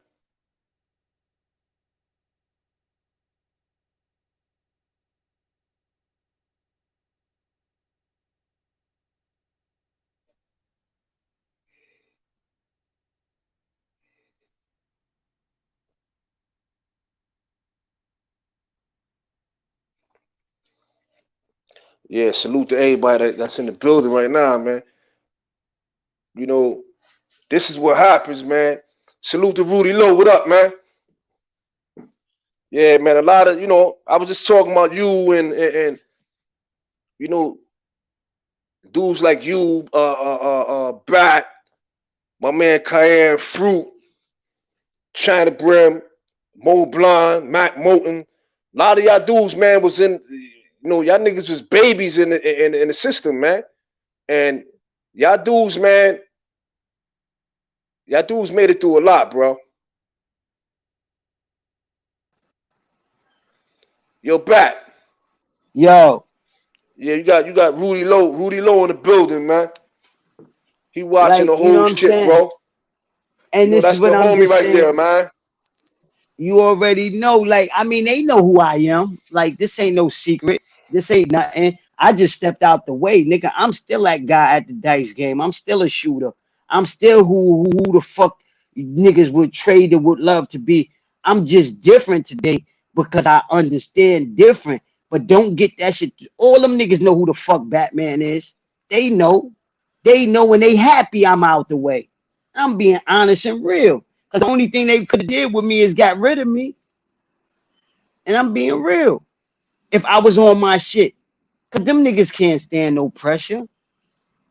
I'm being real, Ace. I'm being Yeah, real, I King. already know what time it is, bro. You know what I mean? Niggas Like, you know came what a I'm saying? long And, way, brother. and if a nigga, if a motherfucker feathers get ruffled, I ain't even tripping. Like, we gonna see each other in traffic. Just have that energy because I don't fuck with none of you niggas. So it ain't no love. So y'all know what the fuck is hit for. I know who those is who, and those ain't. Like, stay there. I'ma stay here. The minute you come in my square, I'ma show you what the motherfucking devil do. So I'ma show you you're what the back. devil do. You're back. You know what it is too, though. There's a lot of people that they don't Don't know how trust to them like niggas. I give. don't fuck with them niggas. You hear Fuck me them back? niggas, bro. Niggas is Yeah. yeah. You know the thing is, there's a lot of dudes that they just they don't. If you're a grown man and you really stand for something, homie, then like me, like the way I move, son, I'm happy the way I am now. Back, like I just I move to my own music and I just be chilling now. You heard? But I got like when I think of dudes like Rudy Lowe, son. When I touched the island in '91 and I got up to two upper, Rudy Lowe, Simeon, them niggas up there, them niggas hand me the motherfucking mic. Yo, nigga, don't even worry about this. This is our shit, homie. Them niggas gave me red carpet treatment up there in two upper, homie. I So remember when going to I Mar 9 and yeah. so so I'm when gonna so say when this. so so when a lot of people, some people like they kind of like if that let's say they try to downgrade Rudy Lowe. Rudy Lowe looked out for every low life that ever touched that building, homie. You hear me? That's a fact. Every low life that came in that phone Yeah, building, bro, in them early 90s, Rudy didn't care. Rudy didn't care if they get busy or if they were soft. That nigga was serious about that low life flag, man. And I always commended him that's a for that. fact. The creator, I always the commended him for that. creator. I always commended him for that because they had beef in the streets. They was going at it with Deceps and all these other. But son held it down for a lot of them dudes that became somebody years later. You heard? Right. That's a fact, man. But at the end of the day, I'm always going. I'm always going. Yo, Yo. yeah, I'm always going to root for you, man, because you done did some. You done did some things, man. And even you see how you said that dudes was tight with you because they felt like you didn't even have to become no. You didn't have to become Damu. blood, right? That's how I felt about Shaq. You know, Big Shaq from East New York. That's my son. Hell yeah. Shaq 5'9" That's Brim. my son. Their son. That's my son. The nigga came to me was like, "Yo, son, y'all picked up the flag." I just looked at that nigga like he was crazy. And that was You know what I mean? everybody's issue. What the fuck is you doing? You don't need them niggas. Them niggas need you, because everywhere I went, Ace, on my fucking life, God could strike me dead, King. I made it happen for them niggas. I put it on for that first generation. I can't speak about you second and third generation niggas. Anything with that first generation shit, can't you niggas dispute me. Even when Shotty hit me, when them niggas first grabbed 6ix9ine up when I was in New York. Bat, whoop-de-whoop-de-whoop, pull up. We got a video shoot. Who this rainbow head ass nigga? Cause I got little niggas in my project making videos and I ain't even going to their video shoots. I'm not pulling up. And then this nigga blew off. 6ix9ine took off with them niggas. And the power and the money got too much for them niggas. Cause you may want to not say it and you want to keep it to yourself, but I'm non-Trey Legend, nigga. I was non-Trey henchman. Ask Rudy Lowe know who Killer is from the Bush. Yeah, Rudy Lowe is a historian. That nigga, his memory is real good. Yeah. Cause Lil Killer, he was with that low life shit before, you know what I'm saying? Before he came inside. Like, as him and Rob and them used to boost when Rob was staying out there going to Canarsie High with them niggas. Yeah, so back, it's always, man, dudes like us, man, that we gotta appreciate each other, feel me? And I do, bro. From when I first met you, I appreciate you and your character, like I said, your personality, everything. Mom Duke was a trooper. Mom Duke came for you and knows that was your comrades. That was ours. That wasn't you. You never made no one felt like it was less or they put less in. Everybody got the same cheers and everybody got dealt with equally. Nigga, when I ate, you ate, homie. Straight like you hear that. Me? Whatever I had in the locker, nigga, we was bunkies at one time, so whatever was in that locker was yours. I ain't never said, you see how it was? Huh? When I start fucking the commissary, bitch.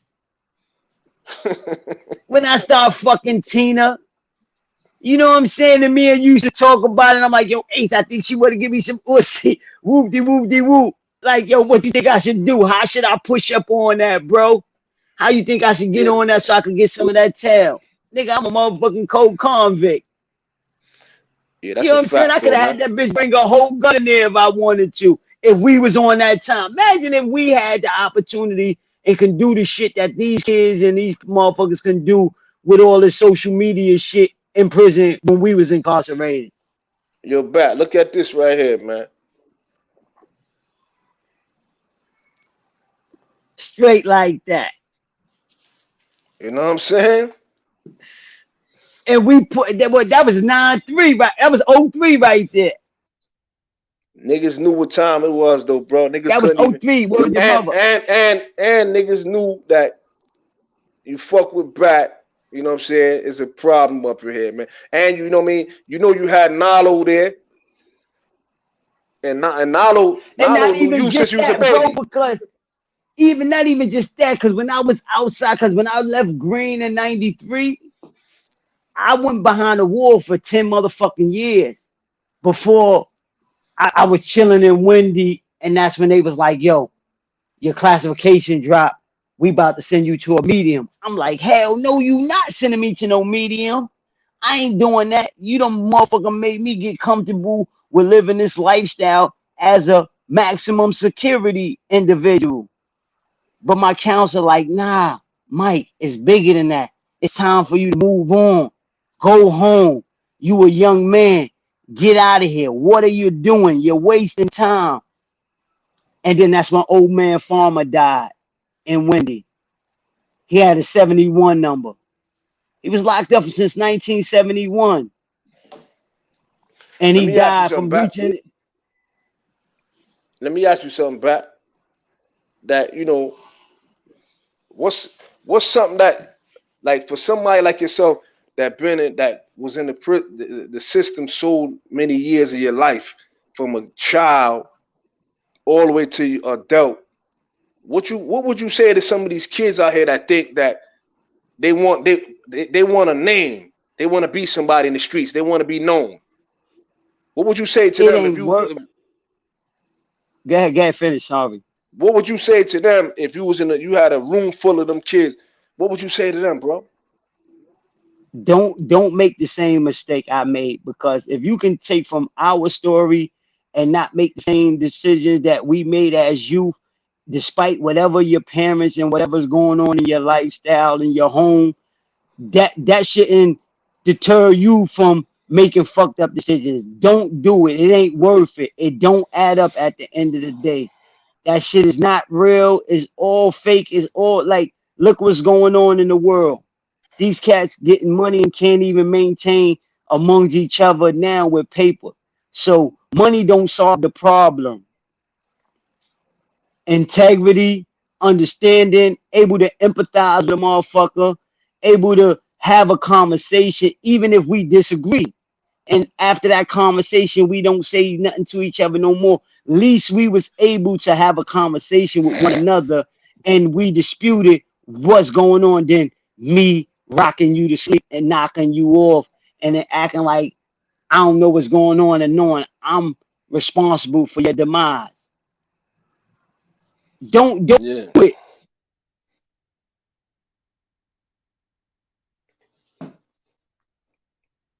Yeah, like I told y'all before, you don't already know what it is, man. That don't do none of that. Reputation ain't shit. Everything have an expiration date on it, and I'm not willing to ball for a year to 6 months to do the rest of my life in prison.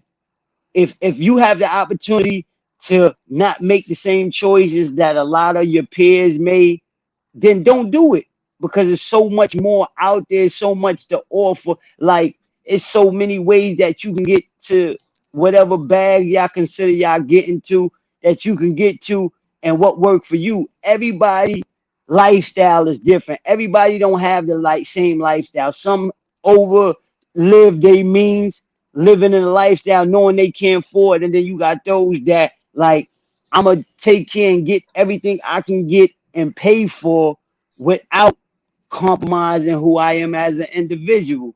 And as long as you can stand firm on being a man and saying no, and be that nigga that be Ricky, let me out. Let me out. I ain't finna take that ride with you, because I don't want to be on your indictment. I don't want to have my name in your paperwork, because nigga, most of these cats' hearts ain't in it, bro.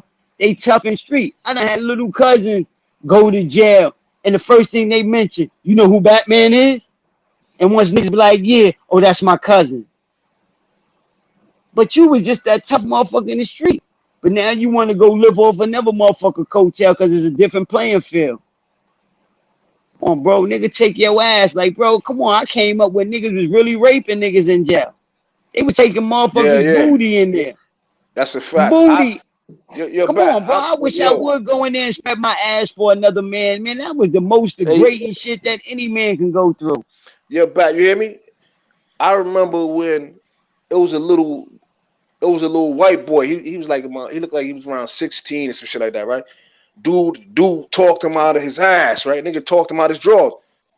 I stopped that shit, homie, because that shit ain't happening around me. You know what I'm saying? Right, right. Like this is the shit that people don't understand what goes on. I'm supposed to sit there and watch this kid because the kid he was scared to death. He ain't know no better. And most of Because these kids that's on the street doing what they do, they don't know no better. It's fun and games while you outside doing it and you got a gun. They didn't say it's no fun when the rabbit got the gun. It's no fun when the rabbit got the gun. It's cool when you the aggressive. It's cool when you cause the problem, but it's a problem when I do it. Like, come on, bro. Like, and everybody wasn't me. I was one that turned up from the street and got even worse in prison. When I got inside, it was even worse. And all yo, them niggas that niggas know you know, they can speak the same shit I'm talking about. I but don't have plenty. you know the thing is though, bad is that the gang shit done took because when you think about like you said, you first generation, right? And nobody could dispute it. Just think about from when you first picked up the flag to now, right? Like it's so many different gangs, and everywhere you go is ganged out. You know what I'm saying? So a lot of kids is in trouble because they growing up. They growing up 9, 10 years old, and they want to be a part of one of the gangs. Right, You know what I'm saying? right. So now it's about doing whatever we need to do to put an end to that shit, bro. Because we can't have that because what's gonna happen is that you remember, do you ever had a CO tell you that that you ever had a CO tell you that their son or daughter gonna be a CO? Right. Yes, sir. My son gonna Exactly. lock you in. So they mean that. And when they say that, they mean that my son is gonna be able my son is gonna lock your son and your daughter in. So I take that shit serious, bro. So my thing is that's why I do what I do every day of my life, bro. Like I'm out here trying to keep people out of jail, homie. And that's the only way to do so, bro, is to keep them young brothers and sisters out of incarceration because it's so much more that we can do as a unit if we still together as a people. Just like motherfuckers want to crucify Kanye and I see all kind of different shit. Kanye is the slave that stood up, and then every slave that stood up, he got his ass whipped in front of the whole masses. So the next motherfucker don't step out of line. That's what they doing to Kanye. They stripping, they beating him in front of everybody. So now he's saying sorry. I'm sorry. I'm sorry. That's what the slave said when that master was whipping him and kept hitting him with that whip. Kept hitting him with that whip. Kept hitting him with that whip because he was tough. Because Kanye ain't doing nothing but speaking real. And you motherfuckers looking at it as, oh, he's stupid. He losing the bag. This is what all you motherfucker is about the bag. Motherfucker, we about to go to war. We about to go to war. Russia, China, North Korea. These motherfuckers in agreement to go to war. And you niggas is worrying about fucking bag. Motherfucker, you better be, hopefully, if you can survive and catch a deer. Catch you a little rodent. It ain't gonna be about the bag in a minute. It ain't gonna be who got the bag, who can survive in the wild, who can get So outside and let me ask you something back. What made you wanna like when it's all said and done and how you waved your flag and you wore it you wore it like a, you know, an honorable G. What made you retire, bro? Like say, yeah, you know what, this is it, man. You know what, it's a wrap. What made you say, I'm done, I retired from the whole Damu shit, bro? When this little dude from Brownsville came to Clinton Annex, we was in Clinton Annex, and he was he was Crip. He was Crip. He was fucking with Zod, the little nigga that was in the Brooklyn Finest, that movie with Wesley sniping them. The little dude Zod, I forgot what they call him. Ziggy Ziggy. Zah. It was his little one of his little comrades. He came to Clinton Annex, and dudes was like, yo, he fool, he fool. Everybody scared to shoot him. Boom, boom. I'm like, fuck it. I'm gonna pop the nigga top off tonight. I'm gonna get him out of here when we go to rec. So now when they call rec, we go to rec. I already packed my shit up. Mano co-defendant Dre. I told Dre, I'm like, yo, Dre, listen, make sure my shit get to the box. I'ma clap the shit out this little nigga tonight. Dre, like, yo, you just came here. You ain't even been here 2 days.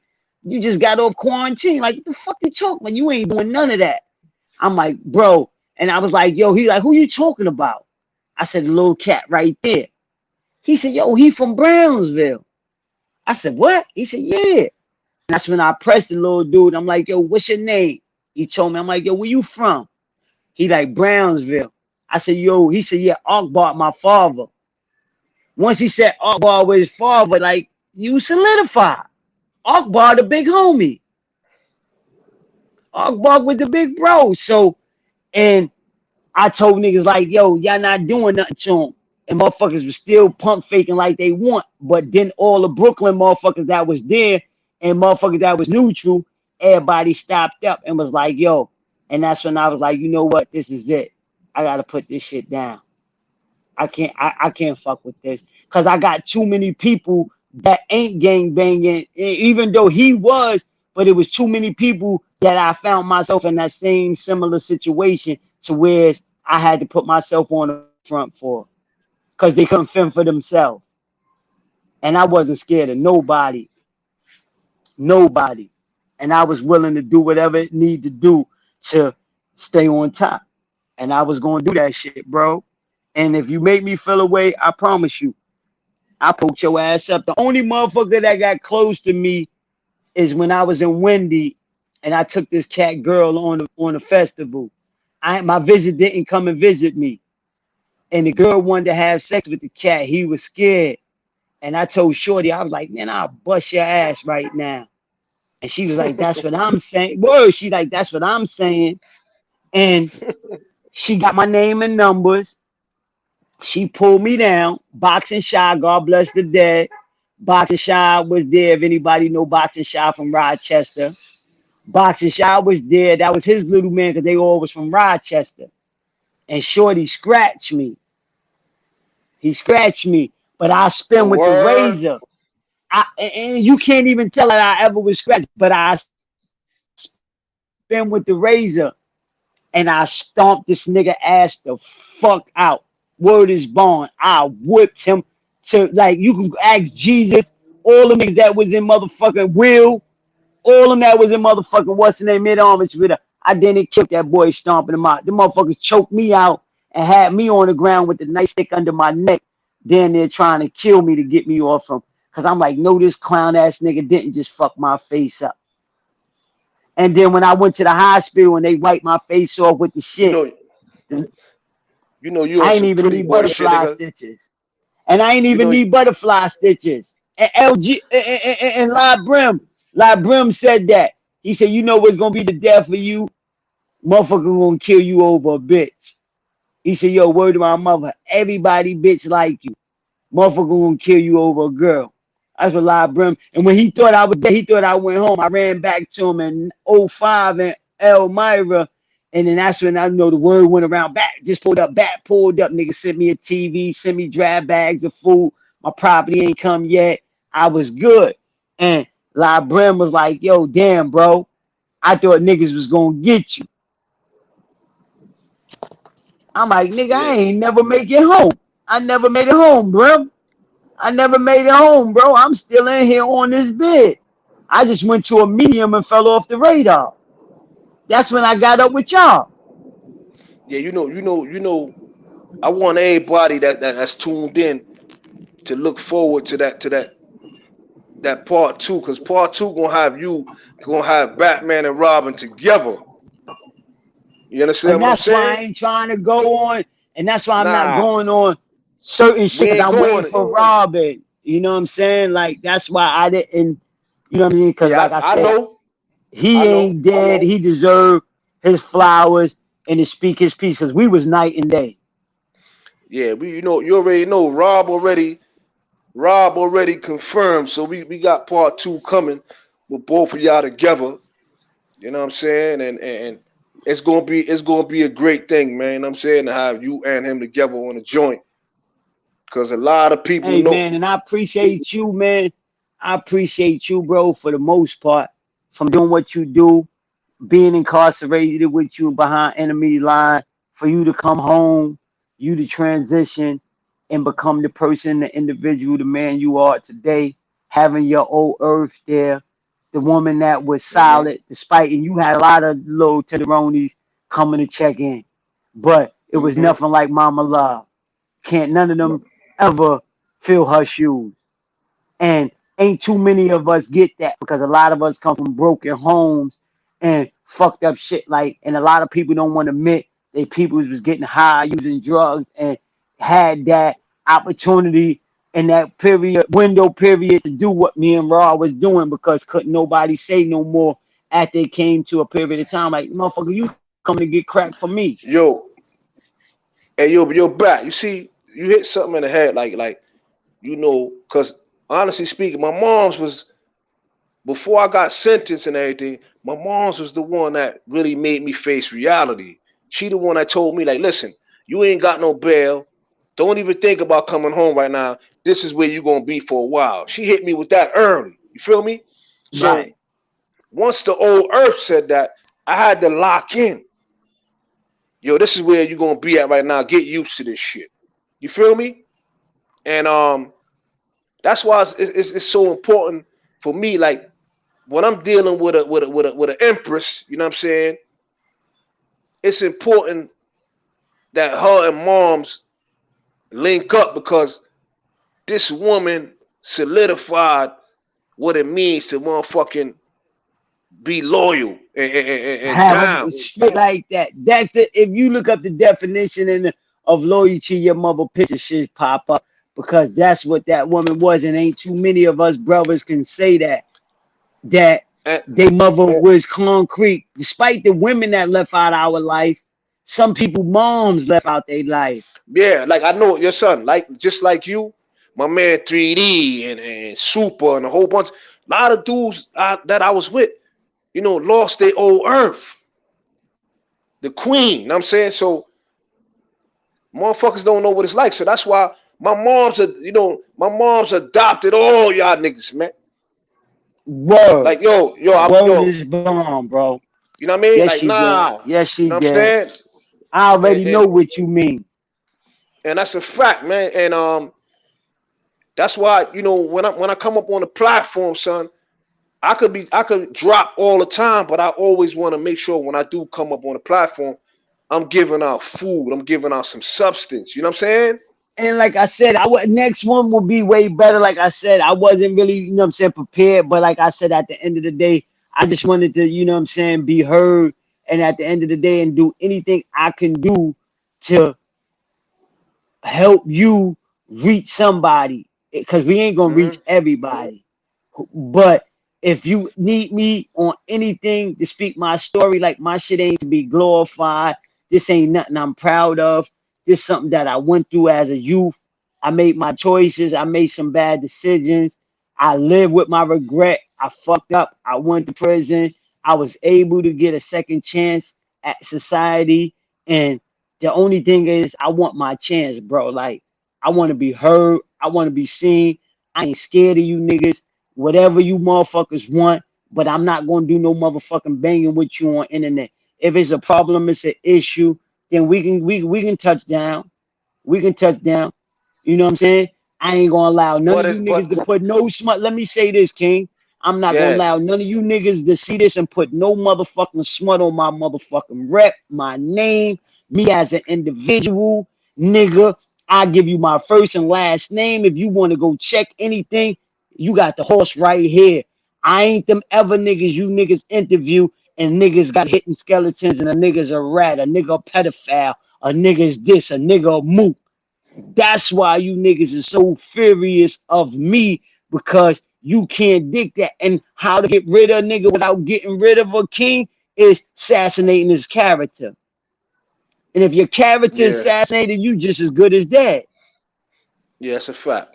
And that's what most people want to do. And this is what these brothers hurt my heart with because we went through so much trials and tribulations and our incarceration and we made it through that shit. And now these brothers is using these platforms is to downgrade each other, put each other down, and you know what I'm saying, like looking for anything to make them up, to discredit a brother, and like you know what I'm saying, like Well, like one of the things I had, because I know Corey. You know what I'm saying? Corey came from around my way. You know what I'm saying? And uh-huh. and I know him for years, bro. And I told him, I was like, yo, a while ago, I seen him and shit in Crown Heights. We was at the barbershop, and I'm like, yo, man. I told him he fumbled the bag because when they all was on that platform together, Mm-hmm.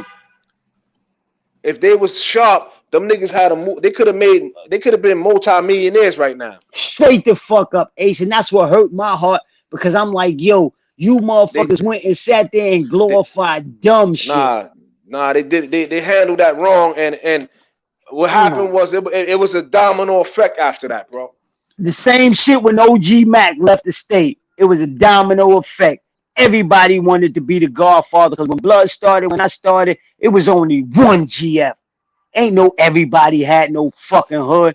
OG Mac was the only GF, and everybody else that was somebody and had a hood, had a hood. They was OGs. It was no everybody GFs. This nigga GF 5-star this star that. It wasn't none of that shit, bro. Everybody banged for power. It was a power struggle.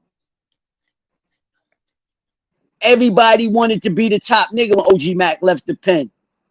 When he was there, them niggas all jacked that. Now you niggas sit there and call this man all kind of shit. Say all kind of shit about a motherfucker. Like, cause a nigga shortcoming. Like, nah, bro. That ain't what it is. Cause back then, it wasn't none of that. And I dispute that with any of them niggas. When that man was in jail, ain't none of them niggas say none of that shit about him. They spoke that shit up later on. When he was out the system, in the Fed system, on a whole new shit, which he got wrapped up and he stood silent. But you had some shit you did last summer that came back to bite you. Yo, Bat, let me ask before we close out, right? I want to ask you something. Yo, how has fatherhood changed your life, bro? Man, that's the most beautiful thing in my life. Like I got beautiful daughters, man, and they say when you got more or you was a hoe, and my kids is daughters, and I'm like, damn, like I know one day I gotta give them off to somebody, and I'm like, God damn, but I know they gonna make the right choices. That's the most precious shit that you can ever. Me cutting a umbilical cord, me witnessing seeing my baby, me bringing groceries home, and my kids act like I won the Super Bowl, and I only bought in the ice cream, and they the most happiest people in the world, and I know that that's the most shit that mean anything because I know these motherfuckers by any chance they get, they're gonna betray me. They're gonna do anything in their power to undermine me because I don't bend to the motherfucking masses. I'm always against all odds. I don't betray none of that shit, bro. And I'm tougher than a lot of them niggas, bro. And not saying that I can't catch my L, but as it all said and done, bro, like can't half of them motherfuckers match up with me. I'm not here to challenge nobody. I'm here to speak truth. You want to have a conversation, we can have a conversation, but we ain't gonna forget about real. We can't rewrite history and we can't erase history. Y'all not gonna erase me. I did my whole life incarcerated because some shit that started to where I made it to where a nigga could throw up a B and wear a red flag in jail now. Before, you couldn't do that. Them Latin Kings and the motherfuckers was trying to kill you for that. And I made it to where them niggas could wear a red flag. I did. I did, honestly, on my heart of heart, bro. I made it where them niggas could throw up bees and let a motherfucking red flag drip from their back side. I did that. And that's why the fuck I did fucking 20 years in jail. Because I put it on for Don Moo. And can't none of them niggas that's supposed to be nobody else say any different. Because if you did, nigga, you a whole motherfucking whore. You a whole whore if you don't keep it on the stove. Hey, yo, And I'm Bat. talking about my nigga Killer Kev and all of them down. Yo, Bat. Somebody, you know, somebody named what's her name? Taiwana. She said, what up, Mike? This little Taiwana. You know her? Yes, I do. I know everybody. Everybody know me, man. Like I said, man, I was so locked in, bro, and I was so of a motivated on some real shit. Age, not to cut your wisdom, King. Like, Tamara, what up? What up, baby? Like, you know what I'm saying? Like, at the end of the day, like, and I appreciate you, bro, for giving me this opportunity to express myself. I made it came off wrong. The audio and shit wasn't right, but I promise you, part 2 will be way better off. Cause now I know, you know, I ain't a social media guy. You see bitches out there of me. I don't do all that shit. I don't know how to do that. Only thing I want to do is be a father and be able to provide for my kids, pay rent, pay my bills, and do what I have to do. And at the end of the day, I ain't got to be that guy because I know I'm not God. If I go back home to the Ville, all them bitches love me. Excuse me for calling them bees, and I apologize. Them queens love me. When Mike stepped in the building, they know what it is. And I ain't got none of the shit half of them cats got. But I just got my integrity. I never compromised it. Can't you niggas pull up nothing on me? So we'll wait. You want to challenge? You can challenge. You want to talk? We can talk. But at the end of the day, if you real right, then you got to speak the truth, man. I gave SI, nigga. I remember them niggas bullying that nigga. When they were bullying my nigga, and I liked it, SI. That's why I gave him half of the world cutter and told that nigga, get busy. Get right with them niggas. He went home and came back, and when he came back, we was up top already. I'm in downstate. When he came back, I was up top, and he was a monster. That's when me and him came through together. Back. You know what I'm saying? Same day, son. Me and SI, same day. Literally same day, bro. We was in the receiving room together. Me and SI. Word of mother. We went and Frank me and White, SI went to Scissorhand. Goo is Latin King. Them niggas cut Goo got a big ass cut in his back because Latin Kings, when you wasn't king no more, they didn't do like Bloods did. Blood shot you in your face. Latin Kings, if you want to drop your rag or whatever with them niggas cut you down your. So at least they gave you some type of dignity. It ain't in your face. You know what I'm saying? Mm-hmm. You can hide that scar. But Goo got a big ass motherfucking rip in his back. And then he turned blood with us and turned crazy when we was in motherfucking downstate in 9-7. And SI and everybody, we was all in the box. And they like, yo, Batman, tell that nigga come outside. Tell him come outside. And then told the CO chick, she like, nah, don't go out with them. Yeah, open my gate. Open my gate. Yo, Bat, you remember K Born and Rel, right? Hell yeah. Yeah, those my dudes right there, boy. I miss them niggas, man. Like I ain't seen You remember KB. You remember Fly Time 6? Yeah. From Fort Green. Like yeah, when we came through, we had all the cooking now. The word was your fly. They gonna rob you and robbing. Nigga, we put it on so hard, man. What? When you remember Latin King dance? Who? Spanish dance. He was in the building. Nah, He was going crazy. Niggas know son, who danced. yo, I remember when you remember the first Crown Supra. Yeah, super. Hell I, yeah. I remember, son. I remember when Super first came, when he couldn't even talk no English, bro. Then when I came back, Right. when Right. I came when I came back through, Super diamonds on his neck. Oh, I'm like, what the fuck? That's when he had I that. already know. Yeah. That's when he Yup. had the high rank and all that. You know what I mean?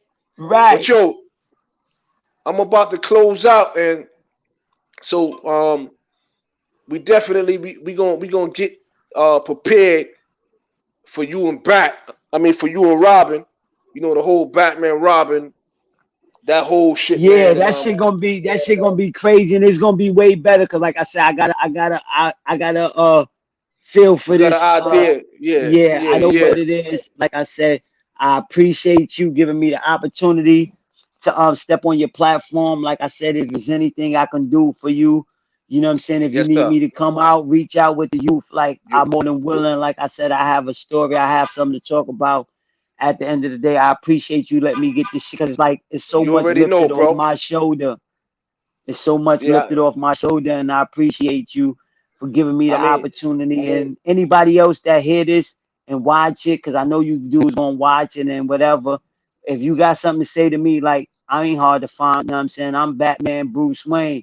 All you got to do is chime in, and we can have a conversation. And if you want to make the conversation public, then we can do so as well. But I gave my interview to JAH-ACE TV because that's my brother, that's my yo, confide. yo, yo, At the end of the day, yo, talk yo, to yo, me. yo, yo, back. Somebody, I don't know who it is, man, but look on the screen. This is what they saying, bro. You know who that is?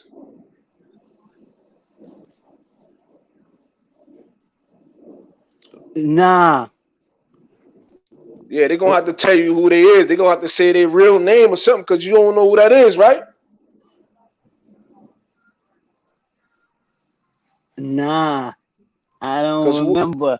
who, And whoever that that's is, another thing, bro. And before you close out this shit, that's another thing, bro. Like I forgot so many people. Like I'm so bad with remembering people, and I'm so paranoid, and I'm not going. So I'ma hurt you first. And before I hurt you, I'd rather step away because I don't want to never do nothing out my paranoia, out my schizophrenic, about me being incarcerated for so long and in a cage for so many years, and me make a choice out of fear, and you wasn't even thinking about me on that level, and me knocking your motherfucking head off, because that's what the fuck I'm going to do, because I'm all the way ready to go on whichever level. I ain't, I want best. I want my people to come together, but I ain't never going to let you niggas make mockery of me or clown me or, you know what I mean, send me on my way. You know what I'm saying? At the end of the day, because God got so much more attendant and for me to do, and give my advice, my wisdom to these youth and show them that this shit is so easy to do. If this is what you want to do, man, ain't shit about being gangster. Gangster is pussy. If you trying to be a gangster today, use a lane. Ain't nothing with being respected and being a man, and standing for what you believe on. But talking about you a gangster, you a tough, that shit don't add up because I heard it all before. yo, you're back. I want to say, one of the things I want to say too, though, is that a lot of our peoples, right, young and old, son, and a lot of good brothers died. You heard, like old timer BJ, right? You know BJ, right? Born Yeah. Justice. You Yeah, know I Born remember Justice, BJ right? and C. His brother was C. Yeah, his brother was C. That was in my house. Yeah. So BJ and he passed away. BJ brother Master passed away. May he rest in peace. And like it's a long like. I just want to ask you, like, when it come down to like in prison, the stress and all the other shit that come with it,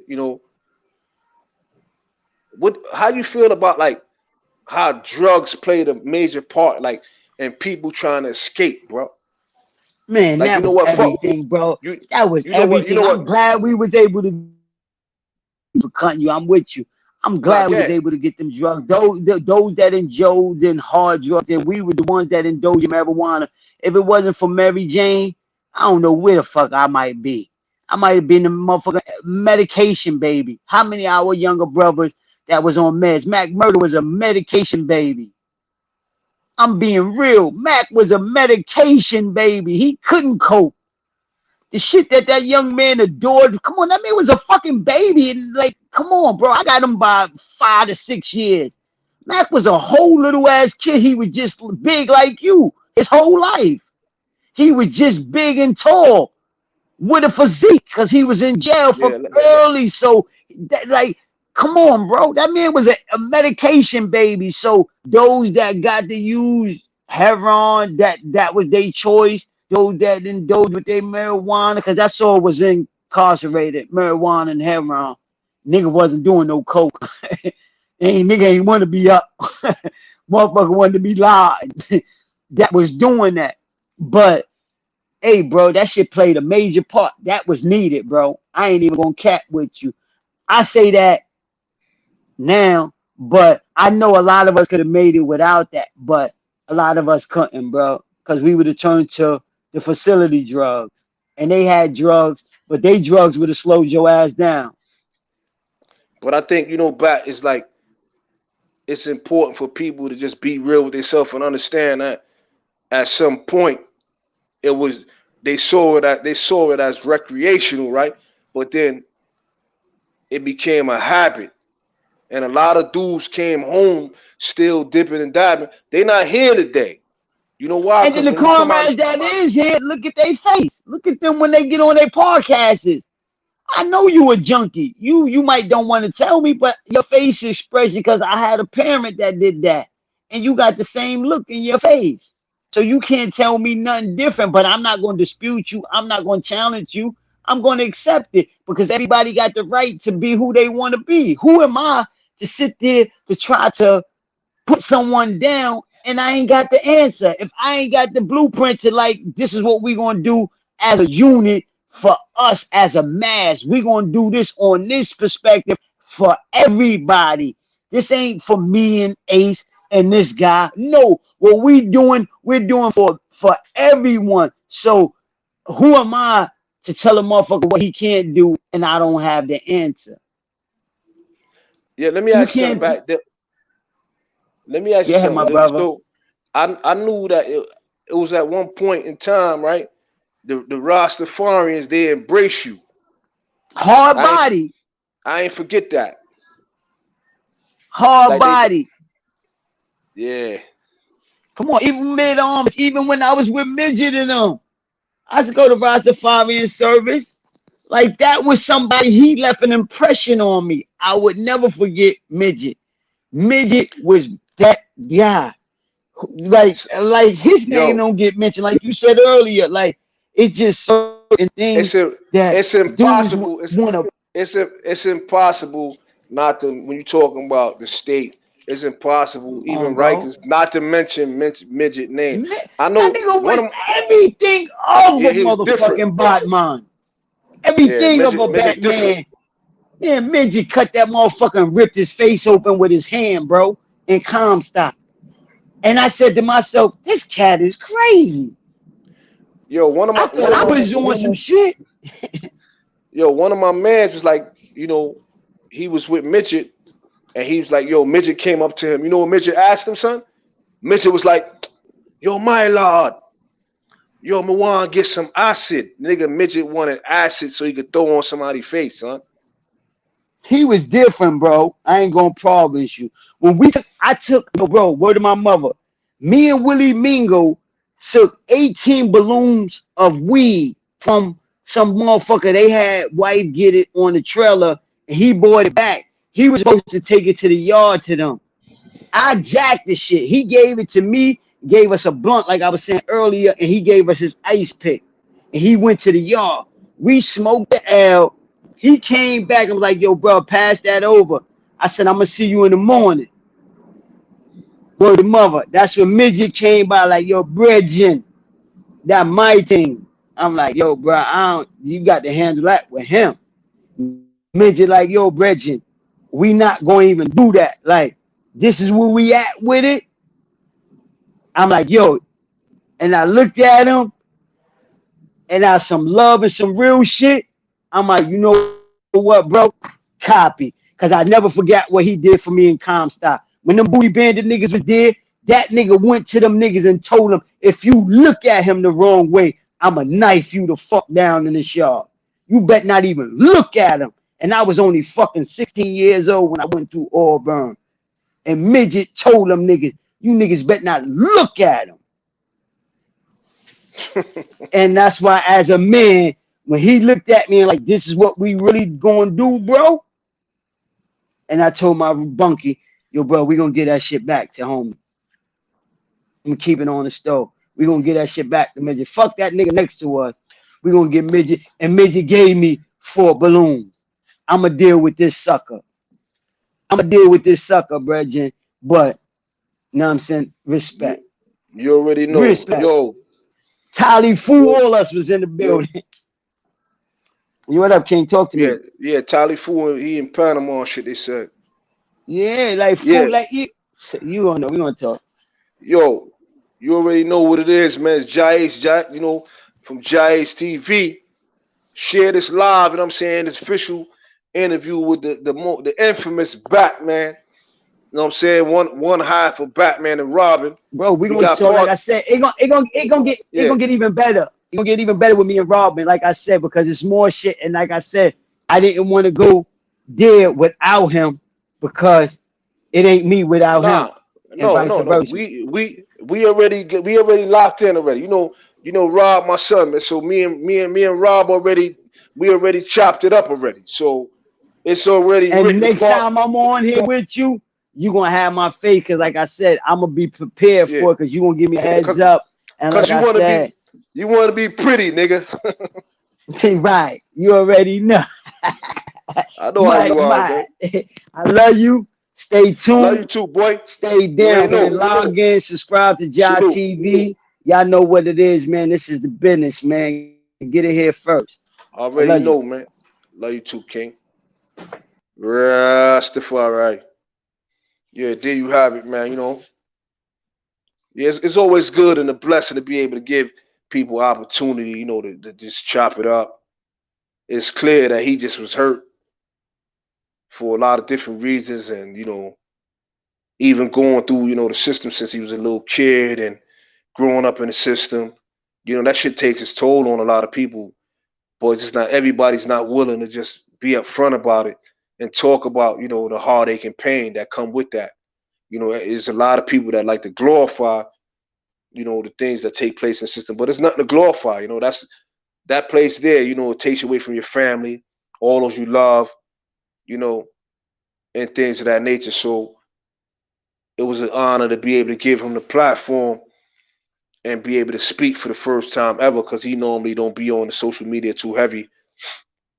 And for him to, be sentenced to 5 years and end up doing 20 years, all for blood, all for because he was down with the Blood Nation is why he ended up doing 20 years out of a 5 year sentence. So catching 3 new charges and stuff like that. So this is a lesson for all the youth that want to be, involved in gangs, picking up flags and stuff like that.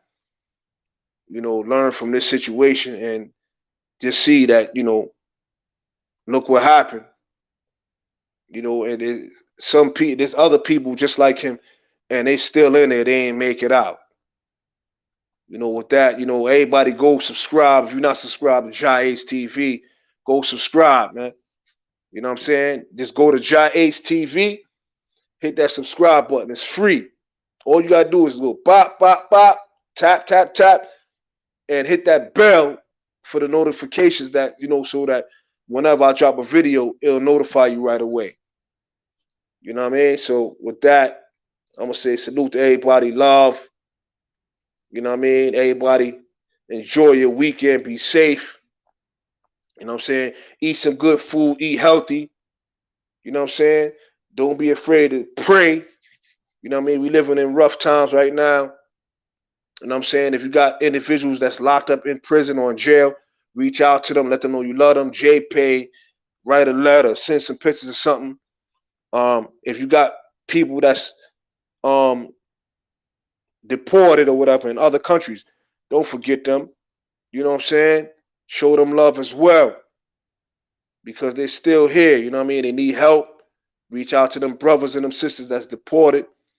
You know, a lot of people forget about the women that's incarcerated.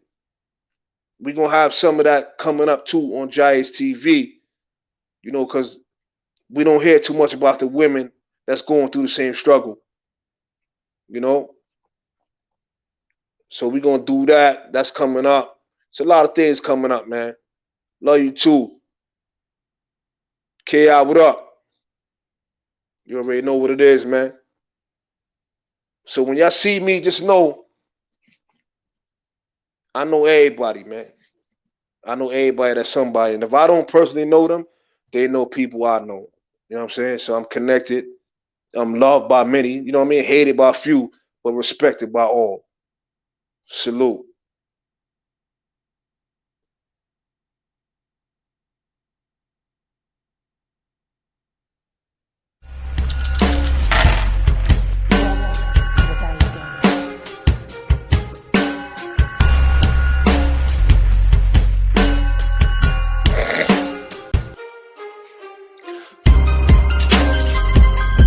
That's right, y'all. Love is love. You already know what it is. JAH-ACE TV. Go subscribe. Hit that like button on your way out.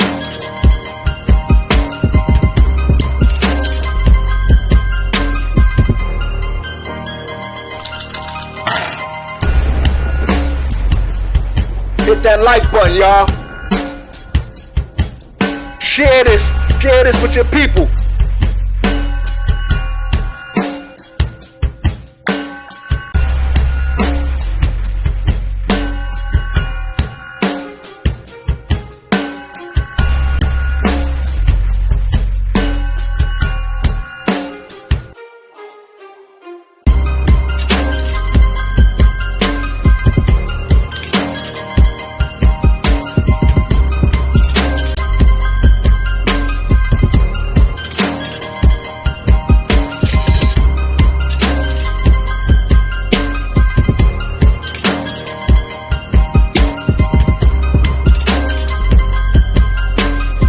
Share this live, y'all. Salute.